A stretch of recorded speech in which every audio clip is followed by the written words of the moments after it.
Good morning, everyone. Why is my camera looking so jacked up? Come on. There we go. Some protein. All right. Yeah, we're here. Okay, we're good. We're good. I look good. Okay, so that's the important part. I look good. Anyway, guys, good morning. What's going on? We are here with another episode of the South Florida Gamers Podcast, and joining me is the host. Why is my camera looking so me? God damn it! 4 times today. Yes, I'm fucking up bad already this morning. It's his first day. Yeah, that's the important part. Yeah, I look good. Anyway, guys, good morning. What's going on? We are here with another episode of the South Florida Gamers Podcast, and joining me is the host, especially our latest guest. Fuck me. JoyCon. God damn it. 4 times today. Yes, I'm fucking up bad already this morning. It's his first You bastard. Yeah, that's the important part. Anyway, guys, good morning. What's going on? We are here with another. How are you doing this morning? I'm doing pretty good. Like Silverback, I had a long as hell week, but happy it's over and happy to be here. I'm excited. Thanks for inviting me on. Not a problem, man. It's good to have you on. I was like, I want to have someone interesting on the guest or whatnot. And I was like, you know what? Since I come out to the Smash tournaments every week, I was like, there's a lot of interesting people. Yeah. There's no one normal in Smash, so we can claim that. I even know this, and I'm barely there. Yeah. A lot of interesting people in the Smash community, especially here for Flint. And I was like, you know what? There's anyone that I would want, it would have to be JoyCon. We already had DGK already. Shout out to DGK. That bastard. PKGs. And we're gonna get into we're gonna get into that. DGK, we're gonna get on you for a little bit because you still have your grudge match against him. Eventually, we'll eventually get the run back. Yes. If he comes back. This is probably going to be better than Logan Paul and Mayweather. Let's be real. Oh yeah, definitely. Bro, you should have been there that night. What? That it happened. What exactly happened? All right, do you know about Yeet Smash? No. Pretty much, DGK and JoyCon were on Yeet Smash, and DGK cheesed him. It was literally the title of the video is literally called "What the Fuck Moments in Smash." Yes. Yeet Smash. Because I, as you can see by my hoodie that I'm rocking, I played Little Mac in the game because I just really like how the character plays. He's widely regarded as like one of the worst in the game, just because. Yeah, I know about no that. recovery game whatsoever, no air game whatsoever. So I blame a little bit of this on Andrew, our commentator, because I was down to last stock. DGK was down to last stock. Game 3, mind you. What? And Andrew goes, if he loses to Cheese, I'm going to be so mad. DGK throws me off stage. I'm trying to come back. And I finally figured out what it was, because Lucas is his up special.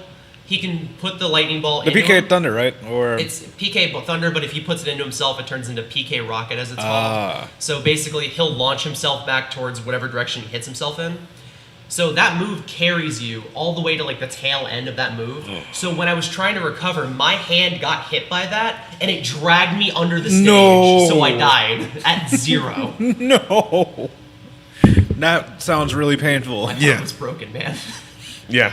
Wait, so if it's going to be a fight, it's going to be Mac versus Cheese. Mac and Cheese. Yeah. All right, thanks for having me on, guys. You're welcome. Get back here. Get back here.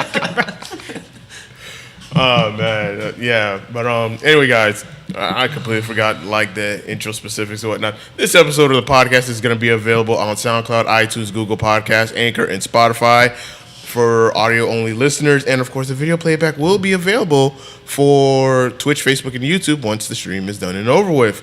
And usually, me and Waluigi, we always recap on the last episode, which we had Jasmine Coco. One of my favorite little weebs. Yes. Shout out to her. And, we had a great episode, great time. And now this week we have none other than JoyCon. We didn't get into his gaming origins, but we had to get into that one specific moment because it was a moment that you had to be there to witness. Oh my god, I want to find this video now. Send me the link later. I will, for sure. I'm going to repost this as an explanation, so in case somebody finds it. Of course.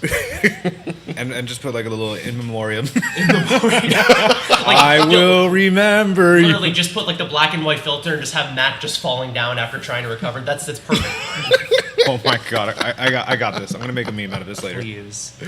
All right, so with every guest, we always ask them their gaming origins, their gaming background, and whatnot, what got them into gaming. So we're going to do that today with JoyCon. So JoyCon, what is it that got you into gaming? Give us your gaming origins from beginning to now. I really had to think about this just for like how far back it actually went that I played video games because it started from a very young age. Not because either of my parents were really into video games, but just it was something I was just interested in. Like I remember back when I was like 4 having like the original PlayStation. Oh my. Yeah. And there were like 2 games I specifically remember playing on that. One was like this really old Spider-Man game. Oh. I don't remember what it was called, but like I remember like it being like I think it was just Spider-Man. I'm checking this out. like if I was trying to remember back at it. The only 2 things I remember was like I think Scorpio was like a villain in it, and like the last villain was Carnage, I think. Yes, and like this Doc Ock, or it was like Doc Ock and Carnage mixed together. But it was like in this like reactor room or something like that. Yes. And if I remember correctly, like I think the Fantastic Four picked up Spider-Man at the end or something. No. Who picked him up at the end? Somebody picked him up at the end. I forgot, but I know what you're talking about Yeah. because I played the hell out of that game. It was so much fun. I Yes. played it at a young age, but I remember. It's just called Spider-Man. Okay. I remember this exactly because I know they have a kid-friendly version where they tell you what to do.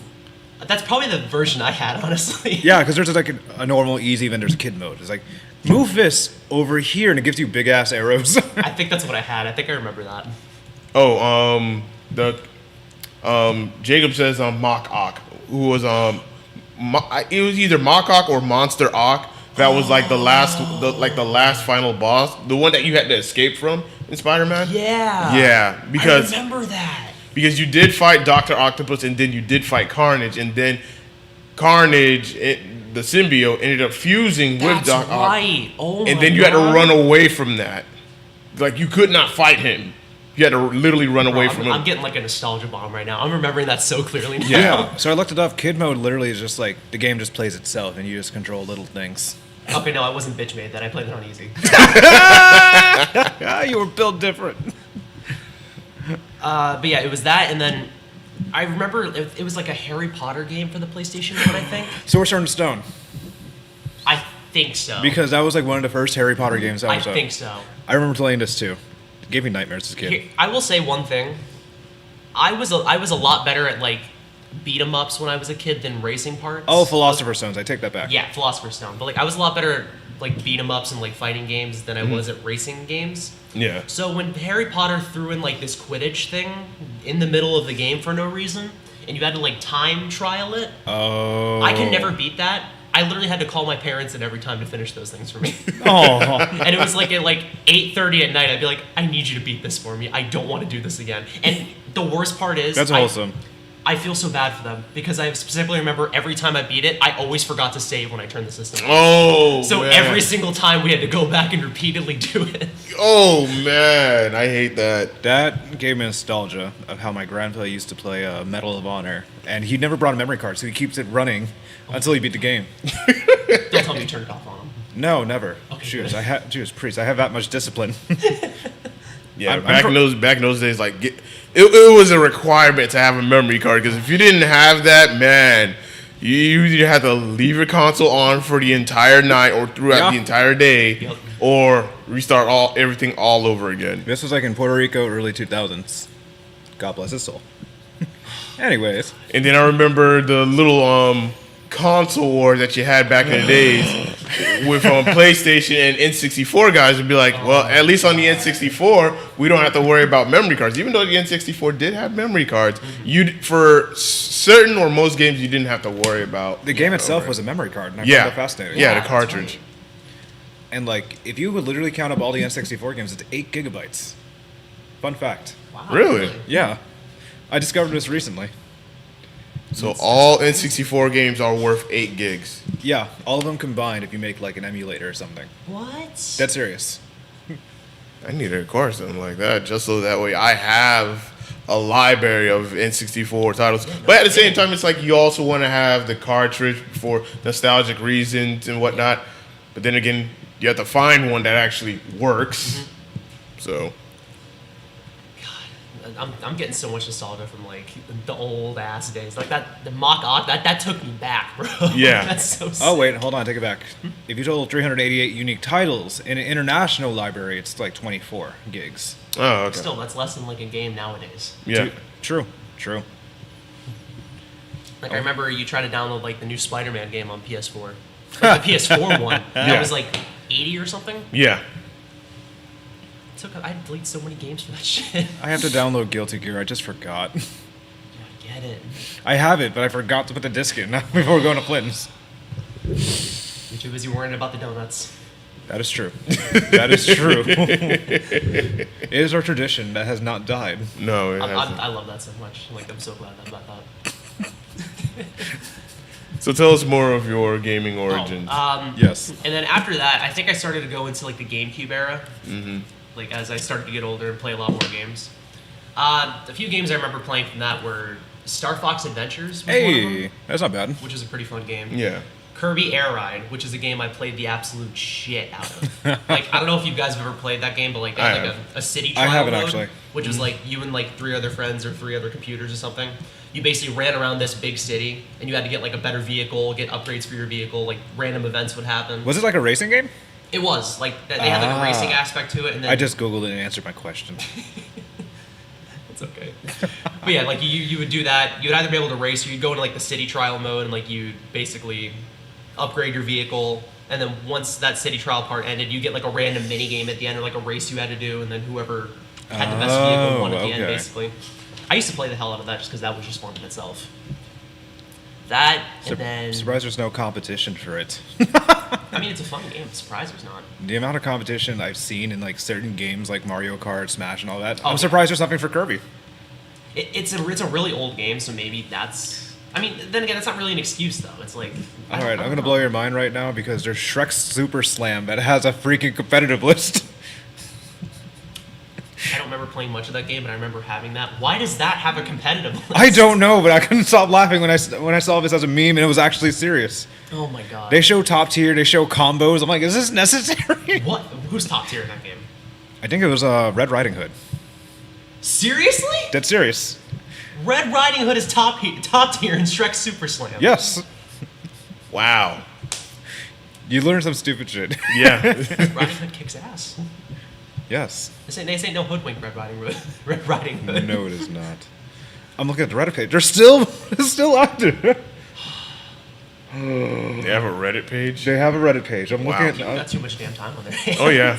All right, back to your story before I get sidetracked on Shrek Super Slam. It's all good. It's all good. That was basically it with the Kirby Air Ride. Another one was Paper Mario: Thousand Year Door. Ooh, that's a which good one. was that really started my love of JRPGs. Just like that game specifically, just me and my best friend at the time, we used to just sit and just try to play through the hell out of that. Oh my god. I mean, it was a lot of fun just because like it was a long game, so like you had a lot of stuff to do in it. Right. I think my favorite world in that was like, it was the third world I think, which was like Glitzopolis, I think it was called or something, where it was basically you had to go and cannot like, remember work your that. way up the ranks of like a wrestling ring. Mm-hmm. And like the last boss was like Rockhawk or something like that. He was like a bird Hulk Hogan basically. It was funny as hell to fight him. Yeah, there was that game. There was what other games did I play for GameCube? Oh man, it's been so long. I know I used to play like Jimmy Neutron, Attack of the Twonkies. Oh, I used to play that too. I used to play that. It's been so long since I touched my GameCube. Oh, Teenage Mutant Ninja Turtles for the GameCube. There was like They had a PlayStation one too, or I think it was PlayStation and Xbox. Like, I think it was side by side because I think I had the game for PlayStation and for that. oh, I'm talking about the 3D one. I am so sorry. Oh, 3D one? Yeah.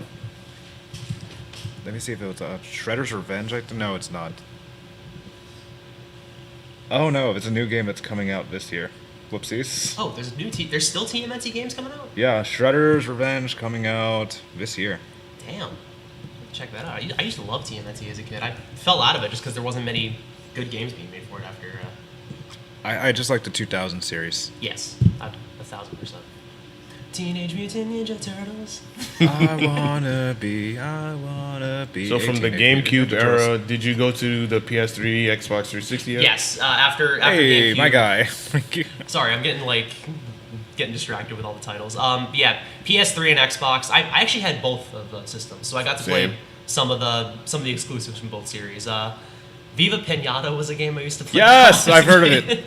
Heard of that one too. I saw the show too. It was cringe. But go on. I never saw the show. I Good. refused because Good I'm just man. like no. But yeah, for PS3, that was when I started to get into like my shooter phase with like Modern Same Warfare here. 2 was Same like, here. Same with me. Modern Warfare 2 online was such a fun time. Yes. Yes, it was. Like, I mean, before it got ruined by all the hackers. Oh yeah. Yeah. People That's who just true. made the servers not fun. But if it was hackers, like you got into a lobby and they're like, hey, if you get one kill on somebody, you're just immediately rank 80. Like, yeah, there you go. You have everything unlocked. Have fun. It's like, oh, okay. Black Ops 2 in a nutshell. Oh, dude. Black Ops, I never knew how much I was going to love zombies.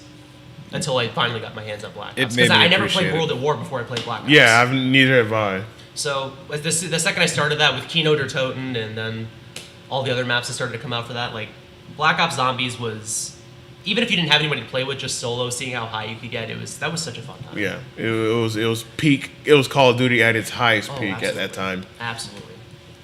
But yeah, there was Black Ops. There was, I think I tried to get into Battlefield at that point, but it just, from playing Modern Warfare and stuff so much, I don't think it was my cup of tea at that time. Yeah, it wasn't a lot of people's cup of tea at that time because if you're so used to playing Modern Warfare 2 and then you try to play Battlefield at the time, it's just not going to translate well for you because it's a little bit slower paced, but it can get very hectic. So it was more of you would have to really put in some time into Battlefield to get used to it, the mechanics, and then when you try to go back to Call of Duty because you're so used to Battlefield, you're slow, you're taking your time, and Call of Duty is just like so fast paced. It's like two different games. Like they offer hectic gameplay, but it's just the pacing of both games are completely different. Like during the time where we had Battlefield 3 and Modern Warfare 3, you're just like, which game I'm gonna get? Which path will I take? And I'm like, you know what? Red Screw pill or it. the blue pill? I'm getting both. I'm gonna be playing both. I'm gonna play Battlefield 3 all on one day, Call of Duty Modern Warfare 3 on the next day, all day. Whatever, because it was literally like the best time to be a gamer at that time, especially if you're in the shooters. Oh yeah. And another game that really got me into the JRPG that I just thought of when I was thinking of PS3 that I actually recently got to replay because they gave you like the whole collection on PS3. Kingdom Hearts. Oh. My guys, I don't know how Sora would do in Smash because people want him in Smash, but Kingdom Hearts, getting to play through the whole series again, or at least a majority of the games, because some of them were just the cutscenes of the games. I doubt he'll be in Smash, but go on. That whole series was just it was so great for me growing up, just because Kingdom Hearts 1 was just it was like a whole thing of you going through all the Disney worlds. Yes, I was about to say and all that. that, and it was a lot of fun to play the game. Oh yeah, definitely. I agree. But the weird thing is I beat Kingdom Hearts 1 and then played Kingdom Hearts 2 because I didn't realize there was like 3 games in between those two. Oh god. Yeah. You know, with Birth by Sleep, Chain of Memories. Like you didn't know that as a kid. You just Yeah. saw Kingdom Hearts 1 and 2 and then Yeah. you're like, who the fuck is this Roxas kid? Yeah. Like, why am I playing as him? Like, if anyone played all the Kingdom Hearts, loved the soundtrack, or obsessed with the game, I'm already terrified of them. I've never seen that much commitment in Kingdom Hearts. I've watched the video on like somebody explaining the entirety of like Kingdom Hearts from like 1 to nowadays. Doesn't make sense. You still don't understand it. Somebody Yeah. breaks it down for you to like its atoms, and you still don't understand what the hell's going on in the story. I'm not a bright noodle, so to me it would just be broken. I was broken, and I played the games. I'm I just didn't know like, what was going on. fight evil, unlock doors, master key. That's all I got from that. Was that Chain of Memories you were playing? Because that's basically what Chain of Memories was. 1 and 2 in a nutshell. Basically, Sora just unlocks everything with his key, open, beat boss. That was more Chain of Memories too, because that's basically what the game was. Because that was like the Ew. card game one, Oh, I never where you played had it. to like get certain cards to do certain stronger attacks. Or I like, hated that game. I lied. I played it in an emulator. I don't blame you. Then they ported it to PS2, and it still sucked because Yeah. it was like wonky. Wasn't it Game Boy? I thought it was Game Boy, actually. It was Game Boy, Yeah. but they ported it to PS2. That's stupid. Which Yeah. it didn't translate. Yeah, I hated Chain of Memories. I was just like, I played it, I'm like, the fuck is this? I'm like, ew, no. So I ended up YouTubing the entire thing because I'm like, I'm not playing this shit, no. But then Kingdom Hearts 3 came out, and I was hyped. I never played it. I was hyped about it, and then got it day one, and I was fucking disappointed. It was just because of how long it was delayed, and that's a problem a lot of games have. If a Yeah. game gets into like development hell, then you're basically like, You Very either bring few it out places or you will don't bring it at all. yeah. I'll get into another game that was in development hell for a while that I actually really enjoyed, but that's Go on. that's like a generation later. But yeah, like Kingdom Hearts I loved it growing up. I really like the gameplay mechanics of Kingdom Hearts 3, Yeah. but the story just kind of the story fell flat for me like halfway through as it was leading all the way up towards the end, and I'm just like, the fuck did it just? I'm like, yo, what the fuck did I just? What? Huh? My one Like I felt like after I beat 3, I go on YouTube, I look at Kingdom Hearts 2, the final boss, whatnot, and I'm just like, I did not get that same feeling like I got in Kingdom Hearts 2, the final boss, whatnot, because it, like, I will still to this day say that Kingdom Hearts 2 is peak Kingdom Hearts. It's Kingdom Hearts at its highest peak. Preach. The highest peak. Preach. 3 was a complete letdown. I don't care what anyone says. 3 was a fucking letdown. And I was like, I don't even want to play this shit no more. Uninstall? No. No. Done. I was so disappointed because I'm just like, I waited so long for this game. It finally comes out. I finally get to play it, enjoy it. Then halfway through, I'm just like, I just want to get this shit over with. At least in Kingdom Hearts 2, I didn't get that feeling of, I just want to get over it. I just want to see what's going to happen next. I played it twice when I was a kid. That's how good it was. Like it felt, story twice, right? Like Yeah. it felt to me like it was just dragging out, and I'm just like, get to the fucking point. Yeah, I think I did and then normal when we and, like, get to the hard mode. final scene where you're finally going up against, the members of the Organization 13, I'm expecting awesome epic battles. I did not get that. Xemnas and the other Xehanort from Kingdom Hearts 1, I'm expecting a huge epic battle. I did not get that. I was like, what in the fuck am I playing? Yeah, the only scene I can't forget is when for Kingdom Hearts 2, you team up with Riku, and I feel like that. I love the reactions you can do in the game. Oh my Yeah. God. And when like Sora got like captured, and then you had to like run Riku up and like Yeah. free Sora. Oh my God. Yeah. It was so much fun. But then Yeah. also the fight with Sephiroth. Like, that is probably the hardest fight in all gaming. I think 1 was harder than 2 was. Fair enough. Fair point. Yeah. But 2 was the only one I beat it in 2. I couldn't beat it in 1 Yeah. because even at level 99 in 1, Sephiroth hit like a truck. Yeah. Like, Like, it Sephiroth was in a level 2, semi. like, that was my first time encountering him actually in Kingdom Hearts. I didn't know that he was in the first one. Yeah, like Sephiroth in Kingdom Hearts 1 was a bitch to beat. Man Like, wants smoke. yeah, like you're just like you put a controller. When you're done beating him, you're just putting controller. And I'll just be like, Mind you, he has range and he has speed. I mean, his sword's One almost hit 12 feet. One hit takes away basically all of your health. You can't do anything about it. That man has range more than anyone else. That sword is so unusually long, and I'm surprised they made it worthy for Smash to use. They found a way. I mean, they found a way with Ridley too, because everybody said, "Oh, Ridley's too big for Smash," but he got him. So That's true. they don't care. Not wrong. but Yeah. I will say this, and then we'll move on to another game. The one saving grace in Kingdom Hearts 3 for me was the Toy Story world, because growing up, Toy Story was probably one of my favorite Aw. movies. yeah, same here. So getting to just go on that and explore the world and all that shit, I love that so much. Yeah, I enjoyed Toy Story. I loved it. But yeah, like we were talking about games in development hell. One game that was in development hell that has become surprisingly one of my favorite games of all time, Persona 5. Yes, That game was supposed to come out for PS3 and Yeah. then end up coming out for PS4, and it actually did came out for PS3. I mean, It was way later than it was yeah, supposed to. yeah, way later. It wasn't as good as the next I still have gen not console. played Persona yet. Get around to it. 3, 4, and 5 are like the best ones. Nobody talks about 1 and 2. Just because Is there any like chronological? I feel like I've asked this No. question. No, they're all completely. I mean, there's like similarities with them, with like the Velvet Room and stuff like that, but that's basically the only similarity they share. Oh, okay.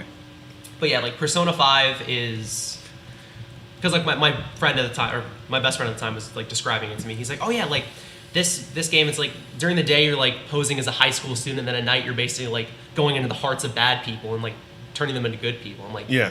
this sounds fucking bonkers. What the hell is this game? So I finally get a chance to play it. The final boss, I specifically remember, I was on call with him. I'm like, it's 2 a.m. and I'm on the final boss. He's like, power through. I'm like, fuck, you're right. And I feel like 3:30 in the morning, because that's how long the boss fight took. Sheesh. Jeez. I finally beat it. There's like a little end game thing you do. I said, fuck this, I'm going to bed. I'm looking at this end game tomorrow so I can cry in peace. Oh, I can cry in peace. Jesus. Oh my god. And then they came out with like Because I think for 3, 4, and 5, they had like more. Like they came out with a different version of the game that had like more to it. Because Persona 5 had like the Royal, Persona 4 had Golden. Persona 3, I don't remember. I think it was FES. I want to say it was called. I don't remember. Like, I didn't hear about Persona 3 until Persona 5. I knew about Persona 4. I just did not get into it. Like, I found out about Persona 4 through the fighting game that they had, Persona 4 Arena, and I played that, and it's a fun game because. At the time I was into shooters, I was also into fighters as well. Yeah. And then I'm like, oh, what is this game? Persona 4 Arena. I was like, okay. And I played it and I was like, oh, I like this. I really like this. I think her theme is in it. Have you heard of Margaret's theme in that game? The Velvet Room Attendant?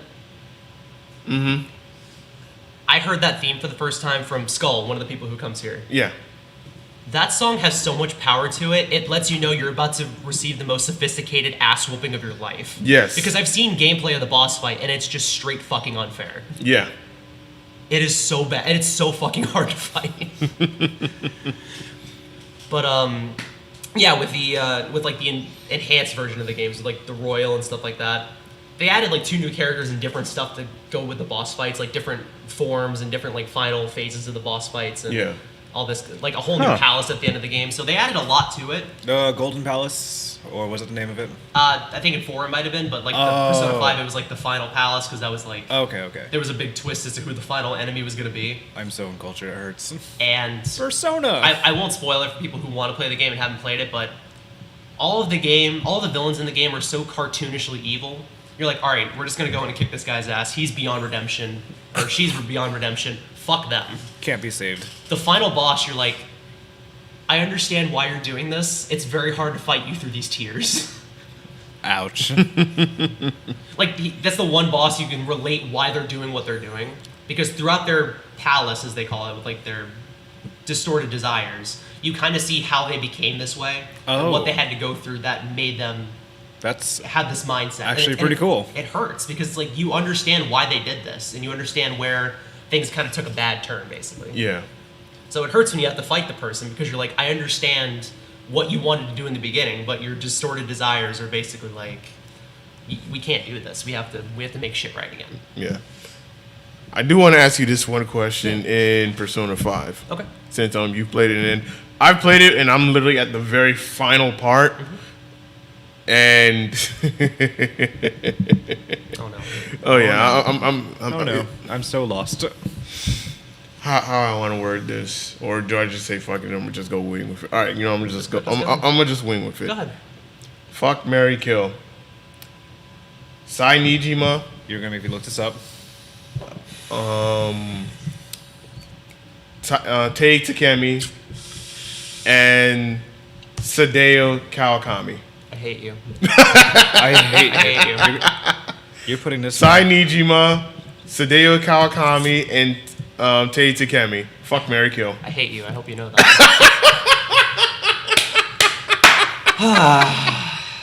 All right. Fuck Kawakami, marry Tai Takemi, kill Sai Nijima. Oh! Listen. Big titty .goth GF, step on me, all right? I'm just gonna say that right now. I'm sober for this. What the fuck? Jesus Christ! You asked this question, yes. You're getting an honest answer. Hey, I'm mad at you. Sai Nijima is like borderline because it's like she's also bad too, but it's like it's borderline. It's like the other two. It's like my first 2 routes of the game. Those are the 2 people I romanced to fight me.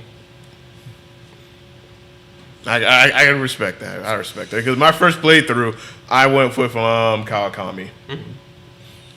You like the teacher in the maid outfit, didn't you? You damn right I do. That was such a fucking turn after the second palace, dude. Yeah, I was just like, relationship. Like I saw like the whole scene kind of get set up. I'm like, I recognize her. Yeah. Where is she from? And then she did like the kind of like sad face. I'm like, motherfucker, that's my teacher. Yes. For me, fuck, marry, kill, it would have to be I'm marrying Sai Nijima. Okay. I'm fucking Kawakami, but I have to kill off Tei Takemi. What the fuck is wrong with you? I'm so lost in the language of Persona. Have you looked up the 3 characters yet? I only looked up. I believe in I looked up Saijima Takema. supremacy. Okay. I mean, I looked at Takami. She fine. yeah. Tay Takemi. Damn right. Yes. The rest I couldn't spell because I'm an idiot. Kawakami is Kawami. No, Kawakami. Never mind. There's a different. Oh, and- there's another Ka in there. I'm tired. Kawakami. Oh. Kawakami and who was the other one? You know, I was gonna say you're. Sai I was Nijima. gonna say you're into cosplay girls, aren't you? But then I remember you go to cons. So Ooh, yeah, of I course like you are. maids. I like maids. Teacher at day, a maid at night. God damn. I know. You get the best of both. You give me hard choices now. I can't even answer this. That's why I said I fucking hate you. Give me a hard choice here. Apparently, there was a point in game development where they were actually going to let you romance. A dating Sai Nijima. simulation. We talked about something. It's literally a dating sim with like, it's a JRPG dating sim. Who was it? Kid. Oh, Shay. Shay was talking about dating. Yeah. Oh my god, there was this girl that plays only like dating sims most of the time. Jeez. And that's Sai Nijima. Yeah, she can step on me. You could shut up. Bro, she wears stilettos, bro.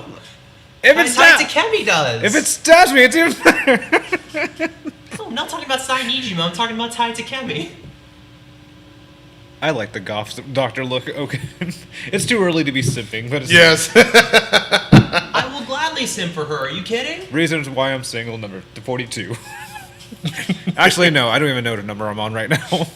It's probably higher. It's a long list. I get it. It is a pretty long list. I was gonna ask. You went with Kawakami because you're into cosplay girls, but you go to cons, so. Not that much, no. No, No, I'm not. I thought you did. Meh. Nah. Like, when I first went to cons, yeah, but now, since I'm used to it, it's like, I'm like, eh. Do you still go like at all, or are you just? Oh, I still do. It's just that, Yeah. like, cool cosplaying. That's just about it. Pretty much me on the show. There's someone on the Twitch chat said, y'all look like you're about to have a YuGiOh tag duel. It's time to do. Oh, wait, I don't even have a YuGiOh cards on me. I'll just use duel. Yeah. Making Yeah. me catch feelings for golf women again. The casual fit on the right you saw. You know, you understand. Yep. Don't worry, when he plays Persona 5 and he is introduced to all the characters and whatnot, you'll And be like, watch me change my choices completely, and both of you come after me. Yeah. Yeah. definitely. Because I'm usually that guy. I always like. I'm a fan of Persona 5 and Smash as well, and Yeah. you don't have to be in the Smash community to know that there have been Oh, some yeah. certain things going on with some top players with some stuff going out. oh yeah. Of so course. there's a joke that kind of goes around where it's like people who main Joker here. I'm like, oh, you're a Smash player and a Persona fan. Should I just call the police now? I know about that one. I say that to Disco Dude all the time. He's like, shut up, Damn. I gotta get him on the podcast one of these days. dude. He is so fucking funny. We, I just- get- He is we one need of to my make a favorite Smash dudes cast. At least one Smash cast. That would be sick. I'll hit him up. I'll be like, hey, just go do you. Want to be a guest on the podcast? Like, If you get like me, Disco Dude, If you can we- get Purple Guy on here too. Oh! The energy all three of us would bring would be too much for y'all. Oh my god. That would be really, really wow, this interesting. comment's getting Yu-Gi-Oh specific right now. Saying that I look like I used a Harpy Lady deck. You, Silverback, uses a Magician Girl deck, and then you use a Silent Swordsman deck. Oh my god, this is getting hard. Damn. Reading my energy like that, come on. You know, you might be on something. I mean, I'm mostly a warrior and dragon, type kind of guy, but I appreciate that. Not a spellcaster kind of guy, but I appreciate the comment. I do. I just have a bunch of trap cards. I haven't played Yu-Gi-Oh in a while, but I really Same. like the elemental heroes. I and have like dragons. Gen 3 cards still. I even have like an old Frog Jam I had like years ago. That I got at McDonald's. Nice. Dude, I popped off when I pulled Elemental Hero Flame Wingman. Judas Priest. Popped off for that, bro. That was Yeah. that was in Yu-Gi. Was it Yu-Gi-Oh GX? Yes. Yes. With like the my god GX. That was my favorite Yu-Gi-Oh. Like that was just I had Okay. the game for that, so like I was on the DS. Same I here. played the shit out of that. Same here. I've only played 2 Yu-Gi-Oh games. One was on the PlayStation 2, and then there was one on the GameCube that was like more 3D, and you had your Egyptian god cards. Ooh. Yeah, and you can like. Do you know what I'm talking about? And you can like round. I one remember, Exodia but not somebody. specifically. Because I use Obelisk Tormentor. You can round one Exodia somebody and just have the match be over. You're Good lucky. times. I'm looking at the Good name of times. this. It's bothering me. Oh, the Falsebound Kingdoms. Oh yeah, I've heard about that. Yeah. Okay. I played it as a kid with my cousins. Nostalgia trip. Oh, YuGiOh. Thank you, Helios. the shiny sleuth. I feel like- All right. So with Persona 5, with the Persona for you, on the was it we left off of what PS3? I mean, that was like PS4. Okay, now we're going into the PS4 and Xbox One. Did you have both consoles or just one? That was the time where I had to make the decision, and I just said PS4 because there was a lot of games on that I wanted to play, and I will say part of my decision was I wanted to keep playing with like I said, my best friend at the time. We kind of Gotcha. went up with the systems we had together, Okay. and I also won't lie, I had GTA 5 on PS3, and it was just easier to go to PS4. Oh yeah. Oh yeah. These 6 GTA. So what 5s. were your top favorite games on the PS4? I want to hear this. I mean, Persona 5 is definitely a top Okay. one. Okay. When Spider-Man came out, that was like Yes, that I was such agree. a good I got game. it, and I still haven't touched it yet. And a surprising one that I think was back on PS3, but I got it on PS4 and got a chance to play through it. Last of Us. The story Yes. behind that game was fucking fantastic. You know, a friend of mine Yes. told me the same thing the other week. Yeah. And then I never played Last of Us 2, but I just kind of saw the direction it was heading, and Yeah. I didn't want to ruin the experience because I think Last of Us 1 was just. Yeah. I think that's where it should have ended. Okay. Just have the story end on that note and just go with that. Alrighty. I mean, I was excited when they announced it because I'm like, oh, the first one was so good with storytelling. How are they going to do the second one? And Yeah. then you start to see more about it, and you're like, oh, it's. Yeah. I was a bit disappointed too. But from the people that did play the game, they said the gameplay is really good, very well polished. I was like, eventually I will play it. Just once it gets a bit more cheaper, I'll play it. Or maybe it'll be in the PlayStation Plus for the month. Then I'll be able to, all right, now I'll download it and play it and have fun with it. Agreeable. That's the only reason I played Destiny 2. Oh yeah. Was because it was free for 1 month, and I grabbed it, and I like started playing it, and I'm like, I'm still triggered over Destiny 2. this is just like the first one. Bro, I pre-ordered it when it was like $60. Then I paid for the season pass for Taken King. I spent $80, and then to find out it's free. A year, Oof. 2 years later, I still play it now because I just got back into it. I joined a little clan, but I am so behind. I'm in Shadowkeep. Woo! Jeez. You hella behind. I'm debating if I want to do a live stream of my trials and errors Ooh, that might be fun. because I'm like an overpowered warlock. Oh, nice.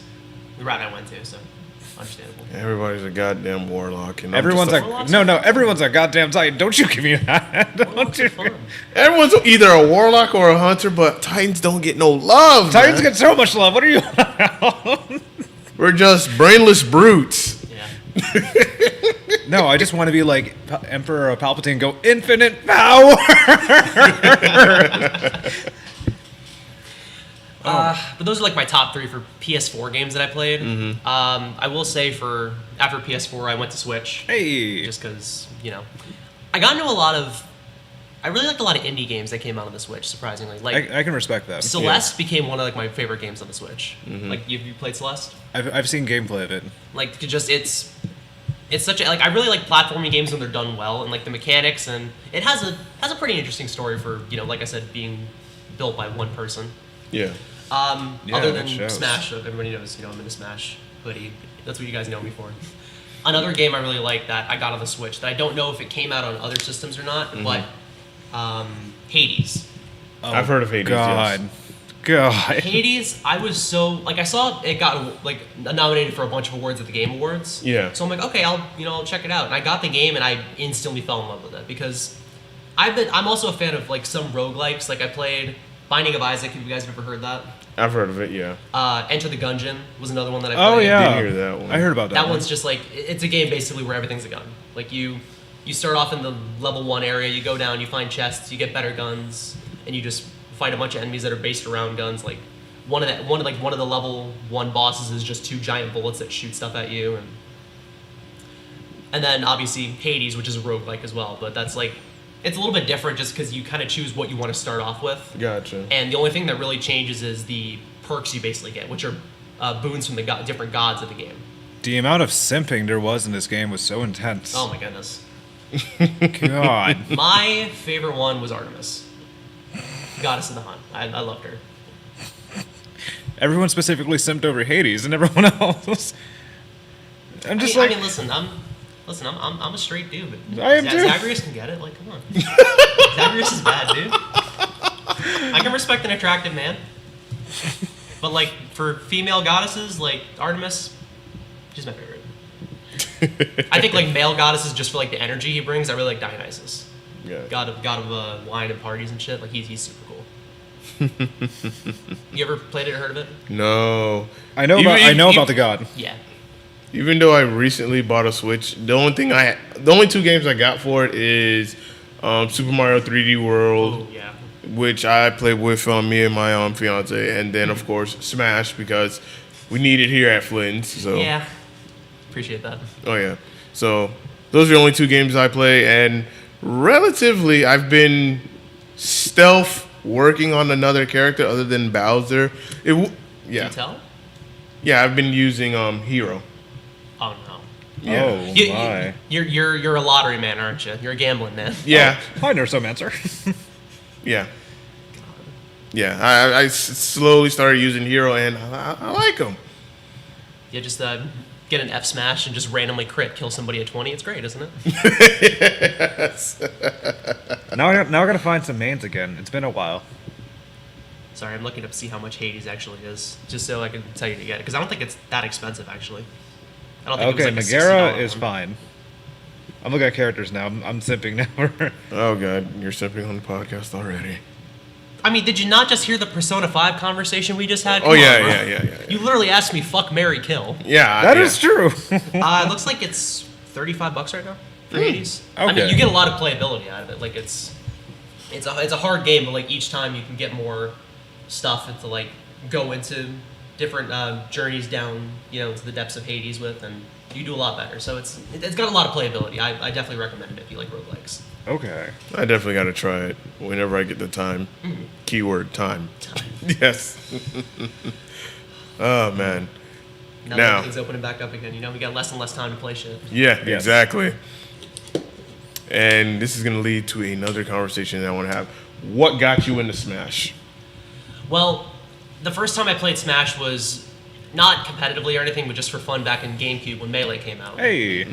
So I played that a lot, and again, like me and my best friend at the time, we played the shit out of it, played against each other. Then Brawl came out for the Wii. I didn't have many memorable games from the Wii, but like Brawl was like the one that I kind of latched onto. Maybe Mario Kart with like the the wheel and all that Yeah. shit. Like that was pretty fun, but and I have Mario Kart for the Switch now too. That's another really fun game I like to play. Hey. Mario Kart 8 is I got it too. fucking fun as hell. But yeah, with Smash, I played Wii. That was the first time I ever went to like a tournament, and it was at this old used game store that was by my house. It's been long since closed down. I don't even remember what the hell the game place was called, but Was it in the Broward area? yes, That's why I asked, because I'm like nowhere from here. yeah, it was close to my house, maybe like 10 minutes. So and I Nice. live in the Cooper City, which is like right by Navy. Oh, okay. So it was in that area. But yeah, like back then I was a Pokemon trainer main, which is why I cracked the joke where it's like, oh, back in my day, you used the Pokemon for too long, they got exhausted and they did less damage and shit. The fucking boomer in the Smash community nowadays. Pepperidge Farm remembers. I get my ass kicked by 16-year-olds on the weekly, bro. It's Oh, hey, good morning, Gabe. I'm like, yeah, I'm pretty good at this game. They're like, no, you're not. Yes. Try again. Nope. But yeah, I went to my first local back in the Wii days. It was the only one I went to. And it was the reverse. Hearing Wii competition still throws me off to this day. It was the reverse. I went to a tournament with like people who were in their late 20s, early 30s, and I was like 14 at the time. Jeez. I'm like, the fuck? What is this? Why are we the only kids here? Like, go home. So we got our asses kicked, safe to say. Now it's different for me because I'm in my 30s and I try to play Smash and I'm getting my ass kicked by people that are half my age. Yep. That's some bullshit, but I respect I'm it, looking though. forward to joining Smash so I can get my ass kicked too. It's fun. Yeah. You still have a good time. Yeah, yeah. you have a good time. I stopped after it came out for the Wii U because I never had a Wii U. I never did. But my friend, Mike, was my best friend back at the time, had a Wii U. So that's where I got into Punch-Out, really. Because when Punch-Out came for the Wii, it was also on the Wii U. So him and I, we played the shit out of that. Him and I had I crashed over at his house one night. We grinded through the entire game in one night. Jeez. Just, all the way from Glass Joe to Mr. Sandman and then the my title God. defense for all of them. That went to the next day. Because, Bless your soul. That went to the next day because that game, even title defense is Glass Joe kicked our ass in title defense. What does that tell you? Because he's got that stupid headgear thing now, so you can't really hit him. But yeah, then once the Switch came out and I saw the Ultimate was coming out, I'm like, I gotta get my hands on this game because that was the first game I was really into that I really got into, all the different character reveals and, I was there live when it happened. When they announced King K. Rool and Ridley. Hey. And I was hyped for it. Because everybody thought it was gonna be a port of the old game at first. And then they said, no, it's just a completely new game for the Switch. And then, they had the whole Everybody Is Here announcement where Snake came back, Pichu came back, Toon Link came back. Everybody's back in the game. So, Sakurai was ready for that. Yeah. And then the biggest announcement came the night before the game came out at the Game Awards. They were in the middle of one of their descriptions of something that was coming up. The lights in the place cut out and the screen goes fuzzy. Of the screen. Red comes up, the Phantom Thief symbol comes up. Oh, yeah. They had this whole commentary where they're talking about Joker being at the Game Awards, which is the main character's code name. And he's running through, and it's no, actually, instead of sending a calling card, which is what they do to take people's hearts, no, we've been invited to steal this great treasure. Flips around a card, it's a Smash logo. Yeah, I remember Joker that. being the first DLC brought so much fucking hype to a game that Yes, did not need I remember anymore. that. I remember that too, It actually. didn't need any more. Now Joker's the most broken fucking character in the game. There's a consequence for that much hype. Yes. But he was the best DLC announcement and the most busted character. So it was you got everything in one. Oh, and then yeah. it took forever for him to come out because he was announced in December, and we got no news of him until basically May of that coming year. Woof. Oh, yeah. I mean, we got an announcement that, hey, this is a little bit of the design of the character. More news is coming soon back in March. But then again, another 2 months go by, and that's when we finally get the release date for him. So, because Piranha Plant is the first DLC if you pre-ordered the game, and then, Joker was the actual first DLC. Yeah, people weren't too happy when Piranha Plant was announced. Wait, what? I feel so I think attacked. he's a fun character. I got no qualms against him. I think he's fun. Good trolling as well. Yeah, pretty much. Yeah, literally. I have to say, I think my favorite DLC character to come out was probably Joker, but second, just because I never expected him to get in, was Steve. I knew you were going to say Minecraft that. Steve, yeah. I said the same thing. I never expected him to get in, and then just having him be in, it's oh. Yeah, And that is another character that is somewhat problematic. broken. Steve's taking over the SFL. Yeah. Just telling you that Yep. right now. Yes. After what I saw, what Friday night? Oh my God. 5 Steve players, 3 of them placing top 5. Yeah. Get the Yeah. hell out, really? Yes. That is cold. Yeah. That is disrespectful. I love it. I mean, Steve basically he's got the Minecraft mechanics to where he can build up his weapons to be stronger. So if he gets diamond, he hits like a truck, and his speed doesn't go down any slower. What? His speed with diamond is his wood tool speed. The only thing that goes fast, the fastest is gold, but that obviously breaks fast because that stays true to the series. But still, even that hits hard. So it's if you get gold, you don't even need diamond. You do an F smash frame 4 with him with gold or something like that. It's What? too fast. That sounds hardcore. And terrifying. Mostly terrifying. Yeah, it's terrifying to fight against. I hate it. Yeah, that Friday night, it was so problematic, so chaotic. I'm just my goodness, it's just nothing but Steve's. It's all Steve's. Yeah, just nothing but Steve's. And just, as you said, they placed top 8 here at Flynn's. I wonder what Infinity Con was like. I think a bunch of I think Jake might have been the only Steve that plays top 9. Oh, okay. But even then, top 9 out of 500 plus people, that's pretty damn good for being Yeah. called a Wi-Fi warrior. No, Yeah. Wi-Fi warrior. Well, because that's with COVID, everybody was getting really Yeah. good online. So oh, that's the only reason you're good. But then all the Wi-Fi warriors came offline and still placed top 10. Yeah, that's true. Fatality ended up getting top 8, even though everybody called him a Wi-Fi Falcon. But then No, he got- Wi-Fi Falcon. But then he got his ass kicked by an Olimar player, and everyone's like, "Oh, you're just a Wi-Fi character. You suck." I'm like, "How you don't even play the game? Leave the guy alone. Go look at some grass or something, please. Touch grass. Get out of here." Yeesh. So you're the Mac of Flynn's, literally. The Mac Daddy of Mac Flynn's. Flynn's. My dog. What got you into using Mac as your main? It's a funny story because when I first actually picked up the game, Donkey Kong was my main, just because I really liked how he played. He was a fast and kind of stupid character, and I love the meme where it's like Donkey Kong potential to be a really good balanced character, or 4 motherfucking spikes. He's got 4 motherfucking spikes. He's not a good character. But he's got like side B, which is like this headbutt he does to the side, which will spike you. His down B, which slaps you down. His down air, which is just ferocious. Like that hurts when you get hit by that. And then his forward air, which he just takes his hands and just goes like that and knocks you down. So he's got 4 ways to just completely delete you off stage. Yeah, plus his neutral, isn't it just like him winding his fist? Yeah, and that hurts. Like if he charges it fully. Yes, and Donkey Kong has this really fun mechanic where if he does a down tilt, it has a chance to trip you. And if he trips you when he has that and you're anywhere past 40%, you're just dead. Because he'll trip you, you can't do anything out of it, and then you just have a fist coming your way that kills you. Yeah.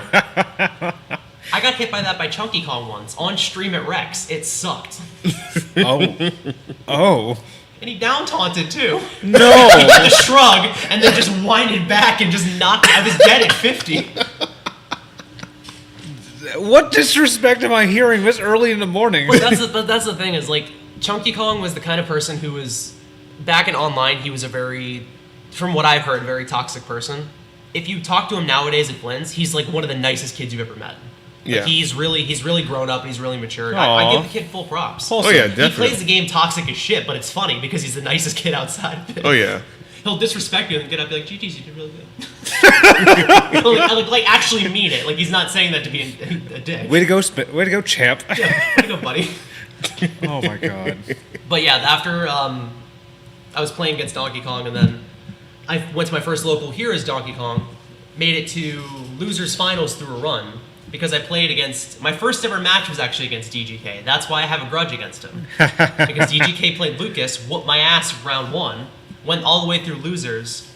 I had Mac as kind of a secondary character because when I play with my friends online, they say we don't want to play your Mac because all you do is throw out smash attacks and you're kind of an asshole when you do it. I mean... Because I'm like, that's what he's good at online. Yeah. Yeah. His counter is actually pretty good. Yeah, so I lost game 1 as DK, so I said, fuck it, if I don't play Little Mac now, I'm never going to get a chance to. I played Little Mac all the way through losers, all the way back to losers finals. I played like 6 games straight on stream. Because I was just sitting and I didn't stop Holy playing. crap. So then I'm sitting there and I look over, I see DGK walking back. I'm like, what are you doing here? He's like, that's why people shouldn't leave after they lose their round 1, because they can come back and go through. I'm like, yeah, I get that. And then Silverback, who was commentating, he's like, oh yeah, it's best out of 5 now. I'm like, why? He's like, you're in losers finals. I'm like, when the fuck did that happen? you got me sitting up here playing matches. I haven't been able to leave, and now I'm in losers finals. And then DGK whooped my ass again from the same shit he did game 1. So that was like, after that, I wanted to come back and beat him just because. cheese. Yeah, it was just because I wanted to come back and actually get better and beat him. Oh But my since that gosh. tournament, and I went on that really big run with Mac. I'm like, no, I gotta stick with this character now. DGK, this is your time to shine. This is a rematch. He shined multiple times that him and I have fought. This is a new one with me around. I mean, the last set we played was a really good set. Oh, yeah. Him and I agreed that was the most hyped losers round 2 set anybody's ever been a part of. Yes. Oh god. Because it was game 3 last stock of a grudge match going on that everybody in Flynn's was involved in. Yeah, everyone was watching Everyone in this Flynn's fight. was involved in this. Literally, it was 15 people behind us watching Oh god. our set go on stream. That's awesome. Andrew's hype, Artie Joe was hyped, Silverback was hyped. And then I lost to the worst possible way, and everybody felt it. Yeah. Oh god. Like I said, I'll send you the clip later just so you can see what Please, happened. 'cause that sounds so brutal and awesome at the same time. And then shortly after, a couple of days later, hey, we're on Yeet Smash, and it's Yeah. DGK and JoyCon's match. In DGK, he posted on Twitter, he's like, yo, I finally got a Yeet Smash, my life is complete. And I messaged under him, like, yo, I got on too. The pettiness is real. Oh my god, I have to see this. That's the thing, DGK have him and I have a grudge when it comes to playing Smash, but outside we're homies. He's the coolest dude. Oh, yeah, Oh definitely. yeah, He's just super interviewing fun to him hang was out actually with. pretty fun. Yeah. He's a lot of fun. Oh my ribs, I wasn't ready for that. Oh, yeah. Yeah, but now that's my lore. Now I play basically just Little Mac, and whenever I beat somebody who's really good, it's fun. But if I don't, it's like I have a built-in excuse. It's like, yeah, look who I'm playing. Do you feel good about this? This is a disability at its finest. You said we're allowed to basically say whatever on the show, Yeah. right? It's not anything super bad, but it was like my buddy Hippie Jump, who comes here a lot too. Yeah. He gimped me as Wario, and he was like, because Little Mac's very easy to gimp off stage. Oh, so yeah. he was like teabagging as he did, and I lost the game. I was like, oh, you feel good gimping a Little Mac, huh? Yeah, you know what, man, GG's, you're so cool. I'll just take you home and let you fuck my sister. And he lost his shit. He was not expecting that. He just lost his shit. Why? I don't know. I get the motivation to say the dumbest shit sometimes. Like, listen to me on commentary. It's watered down because I have to be like PG, but I say some dumb stuff. Oh, God, that was too funny. Oh yeah. Oh my God, I am so sorry for you. It's all good. Prayers for my boy Mac. So that's my lore. That's why I'm a gamer. That's why I game. Oh yeah, man. Not a bad order. That is one hell of a story, man. Man, we had such a good time just going over it, just talking about different stuff about your lore and your experiences in gaming and whatnot, and then of course your experiences here at Flames playing Smash and whatnot. And definitely, your story doesn't end. No, I not love yet. this place, by the way. It's my Saturday night crack spot. I love this shit. Oh yeah. That's fun. All right, we're gonna go ahead and get into our next topic. And before we do, I want to check the chat for any questions. FGC Gabe asked us, "What got you guys into competitive gaming?" For me, it's just for fun. Sheer boredom is my reason. I find that I have a lot more fun playing video games with other people than I do with... I mean, like, if a game has a really good solo story and it's single player, I'm perfectly fine playing that. Right. But, like, the most fun I have is, like, when I'm playing either, Mario Kart, Smash, or, like, any of those other games with other people. Yeah. Just the competitive aspect, I feel like, just makes it a lot more fun. Oh yeah, agreed. That's just why I like playing it. Yeah. And there are any other questions? Nope. That's just. All right, that's it. All right, so our next topic, Battlefield 2042. Who's seen the trailer?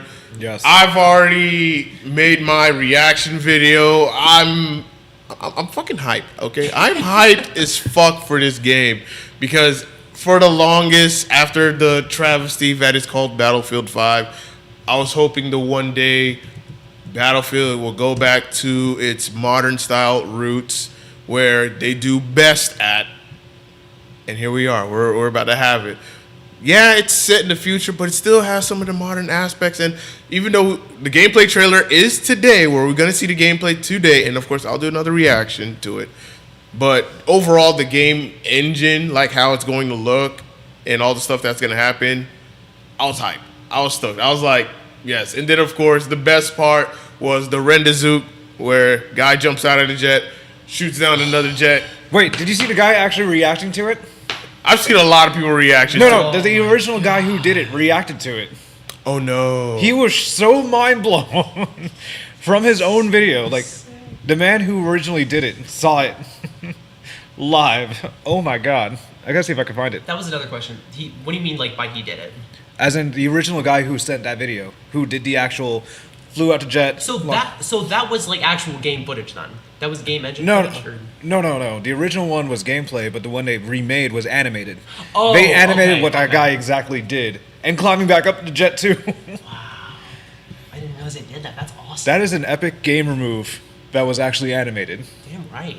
God Yeah. damn. Yeah.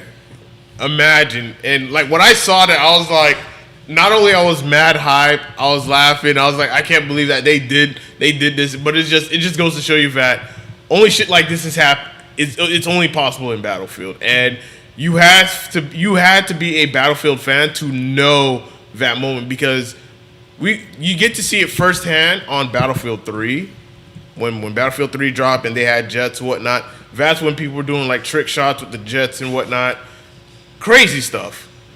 And then, of course, you could do the same thing in Battlefield 4. All the other Battlefields, you can't do it, only in 3 and 4. So, seeing that, like, really hyped me up for this game. Because it's like, that is how you sell a trailer, by giving us a moment only Battlefield fans know that, yeah, I know about this moment. You have to be a Battlefield fan to know about this moment. Because when I looked at other people's reaction videos and whatnot, you can tell who's a Battlefield fan and who's not a Battlefield fan. I saw that, I was mind blown. I'm not even a fan, but that just blew my That was mind. just sick. The Oh, yeah. fact that it was animated. And then more information came out for Battlefield 2042 that it's going to be on all platforms, cross-gen, and it's going to have 128 players on PS5 and Xbox One, and of course on PC. PS4 and Xbox One, I'm guessing it's going to be less because maybe they won't be able to handle that much, which is understandable. But 128 players, which is chaotic, and I'm going to have a damn good time with it. Oh my god, I gotta get into this. The classes, I've heard that they're going to go with the specialization route where, like, you know how in Warzone you have like your character is just like a different, they're not like same, like if you play Battlefield 3 and 4, you have your 4 classes and whatnot. This time it's going to be like specialization. It's kind of almost similar like Rainbow Six Siege, where you have this one operator or this one specialist person that this is what they do. Yeah. So they're going to go that route. All right, I like that actually. Like I feel like the games that I've played that I've actually had that, I've kind of liked you basically have your own, like you specialize in certain things, so you have certain tasks you want to go for. So there's no confusion basically. It's like, oh, who's going to go do this? It's like, no, I picked this character. I'm going to go for that. Yeah. That's true. I mean, it's too early to find mains already for now, but Yeah. I can't wait to see how they're going to break it down for each character. Oh, yeah. Woof. I'm hyped for Battlefield 2042. Okay, so I might be wrong. It was like some other guy that reacted to it, but the guy who originally did it is known as Stun_Gravy on YouTube. Okay. The video has like 14 million views from 6 years ago. Damn. I think another thing that in the article that you sent me is that you said they're going to let you change like attachments real time. Yeah. What? So that's like in the midst of battle. It's like, all right, I don't want a red dot anymore or something. I want to switch to an ACOG. You can just switch that shit. Oh, yeah. Wow, that's going to be hardcore. Damn. Oh, what's good? No identity. Man, it's just like I was hyped when Call of Duty, like when they were stuck in the futuristic aspect, like with Advanced Warfare, Infinite Warfare, Black Ops 3 or whatnot, and then boom, Modern Warfare. No, wait, there was Call of Duty World War II. Then boom, Modern Warfare. That got me hyped, and I was like, I cannot wait to see Battlefield go back to modern. Because if Call of Duty's going back to the modern, and it sold well, and it was a fun game. Yeah. Until it got stupidly toxic. Really toxic. Like once Warzone came out and whatnot, and then that's when all the cheese started happening, weapon balances, people picking up. I was one of those toxic people in Call of Duty Modern Warfare where I would get. Don't tell me the Dragonfire. Or, what's it called? The Street Sweeper? I was one of those guys that would put claymores like conveniently at a door, so you know when you're like running, you're banging through a door, and then you hear that click, dead. Call of Duty being toxic? No. No. Never before seen. Not witnessed. Oh my gosh. What? I can't forget Warzone. I jump in one game, I get instantly sniped in one corner. Yeah, Warzone. It's. I can barely play the game. My best Warzone moment was we were actually parachuting down, and mind you, you start off with a pistol. Yeah. So where I was parachuting down somebody. I dropped out a pistol and I sniped him with the pistol as I was doing it. Re-engaged the parachute to float down. I'm like, I feel bad because you died, but like, why'd you land near me? Get good. Like if I'm shooting you this far with a pistol and you die, I'm just built different. Like, Yeah. I died probably 2 minutes later to somebody else, but still, It's mostly toxic just because of how much gigs the actual game holds, and it's so terrifying. Bro. And they keep adding characters that are needed. I just hope. I mean, it's already going to be expected with Battlefield 2042 that it's going to be a huge game. Oh, absolutely. So expect the updates to be in the past 50 gigs and whatnot because Maybe 80. Or 80. Yeah. Just expect it. And if you have a PS5, I'm just hoping by the time when Battlefield 2042 when it drops, the PS5 has the option to where you can change your internal storage drive because there's still not that option yet because 825 gigs ain't cutting it, Chief. It's not. And then you only have about 600 to use. You install Call of Duty Warzone or even Black Ops Cold War, that's it. Your entire hard drive is filled. It's now just COD. That is shocking nowadays. That 825 gigs is just not enough anymore. It's not. It's terrifying. When I got my PS5, I wanted to fit a 2 terabyte in it, so that way I'm like, I'm good, I'm set. Because all we I'm did gonna say have in the podcast to make sure we have extra like external hard drives just to be safe. Yeah. We said this like a long time ago, and we still say this to this day. Yeah. Because you never know, man. You never know. But yeah, Battlefield 2042, day one, I'm getting it. I plan to have a group of people join me for nightly sessions. If it's cross-play, I might actually join you. I hope it's crossplay. Like Xbox One, Xbox Series X, and PS4, PS5. I hope it's crossplay. It's about time they did. Because I think Yeah. I might actually go for the Series X. Oh wow. You're going for the Series S? Series X. Oh, you're going for the Series X. Yes. It's impossible to get a PS5, so I'm going for the easy route. I'm still waiting. With drip. You got to find a plug. You have to find a plug that someone that can easily get a PS5 and be like, listen, if I give you $500 and you just snag me a PS5, that's all. I'm going to see if I can find someone at Best Buy and shoot my shot. Which one did you get? Did you get the digital only, or did you get the disc one? Disc, because I'm not doing that. No. Because at least with my disc, I can at least store more game. I can still have more games on my PS5. Because if I got digital only, it's just like maybe you're 4, just 5, storing 6 memory and data. games, and then it gets filled up. You're just storing memory and data instead of the whole game, Okay. Yeah. which isn't that bad. So I'll bite the bullet and just get that 500. Yeah, that makes sense. All right, our next topic, CEO 2021 has been announced. We've been talking about this for 3 to 4 days now. We're planning everything. I'm trying to see what I'm doing with my life, so I think I might actually compete if it opens up. Ooh, okay. I know Silverback's competing. Yeah, I'm gonna be as CEO this year. For which ones? Tekken, Street Fighter? Tekken, Mortal Kombat, and Grand Blue. Ooh, okay. All right. I'm gonna be trying. I wanted to go for Smash, but it got filled up so fast. I mean, if you thought Infinity Con was going to be big, watch CEO. Yeah. Like, Oh my god. CEO is just going to be. I mean, that shit was big before COVID was with, Yeah. with the Smash players that came out to that. Mm-hmm. So CEO is going to be even bigger now. Oh yeah. Yeah, if it opens up, I'll gladly do Mortal Kombat, Tekken, then possibly Guilty Gear just to get my feet wet. Even though I know I'm gonna get my ass just totally like blown through, like Yeah. punched out the wall right now. On the bright side, it probably might. Hey, Terry, what's be going on? Stream, you know. Terry. Terry, hi. Terry, where's the cutout of Will? JoyCon wants to know. Please don't tell me Will took it down. If Will took it down, he's bitch made. Like, All right, so it's a meme. He's got to leave that. so to fill you guys in the Flynn's Discord, we have a couple memes going on, especially of one of the owners of Flynn's, Will, where he looks like a Home Depot manager. Like he's just flexing, and we just love it so much that we made an emoji out of it, and someone's probably just gonna do a cutout. But another thing is that they compressed it to make the emoji fit, so he's got like really Oh, yeah, short we were in the arms. chat. So in the mod chat, You're in the mod chat, I we literally forgot. made the meme where it's just Mom says it's my turn on the Xbox. I said this. I literally said this first, and Alex took my thunder. Alex took my thunder, and I was so salty. Alex. Love that man.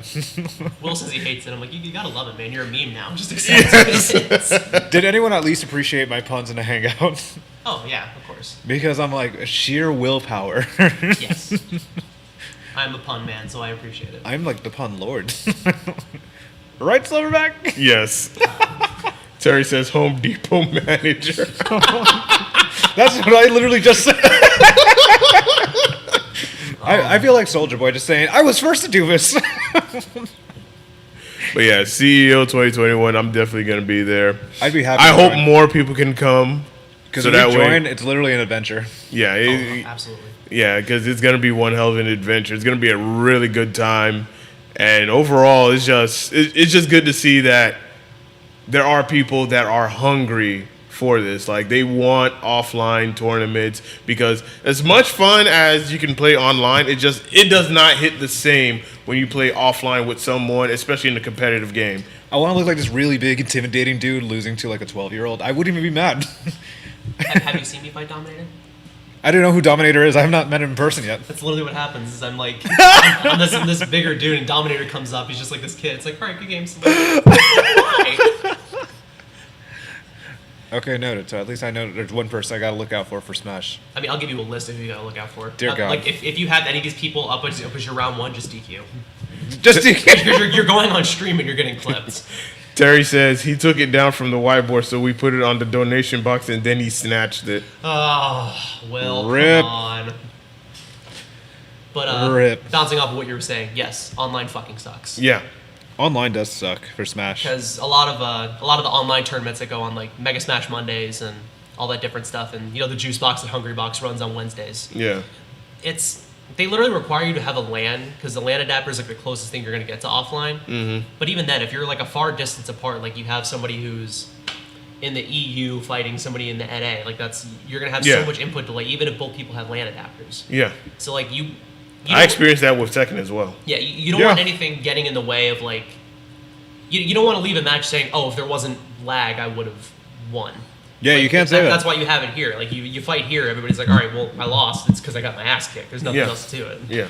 Terry just put in the comments, Dominator in his stand, Dadinator. Yes. Yes. He literally signs up as Dadinator, and he's whooped people in bracket. It's the funniest thing. Jeez. Yeah. He plays Bowser, and Dominator plays Mario. It's super fun. It's What? awesome. Yes. That is awesome. Shout out to Dominator and Dadinator. Oh yeah.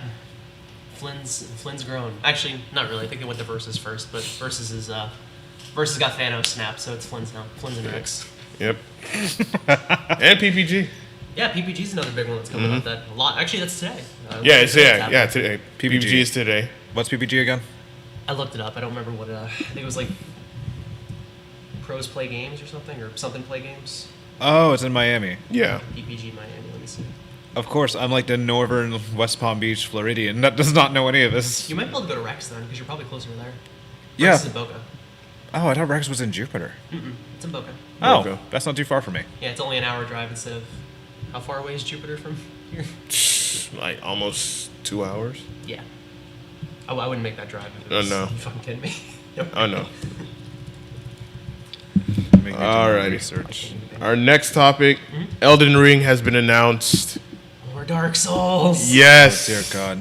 So, should we explain this to non-Dark Souls fans like myself?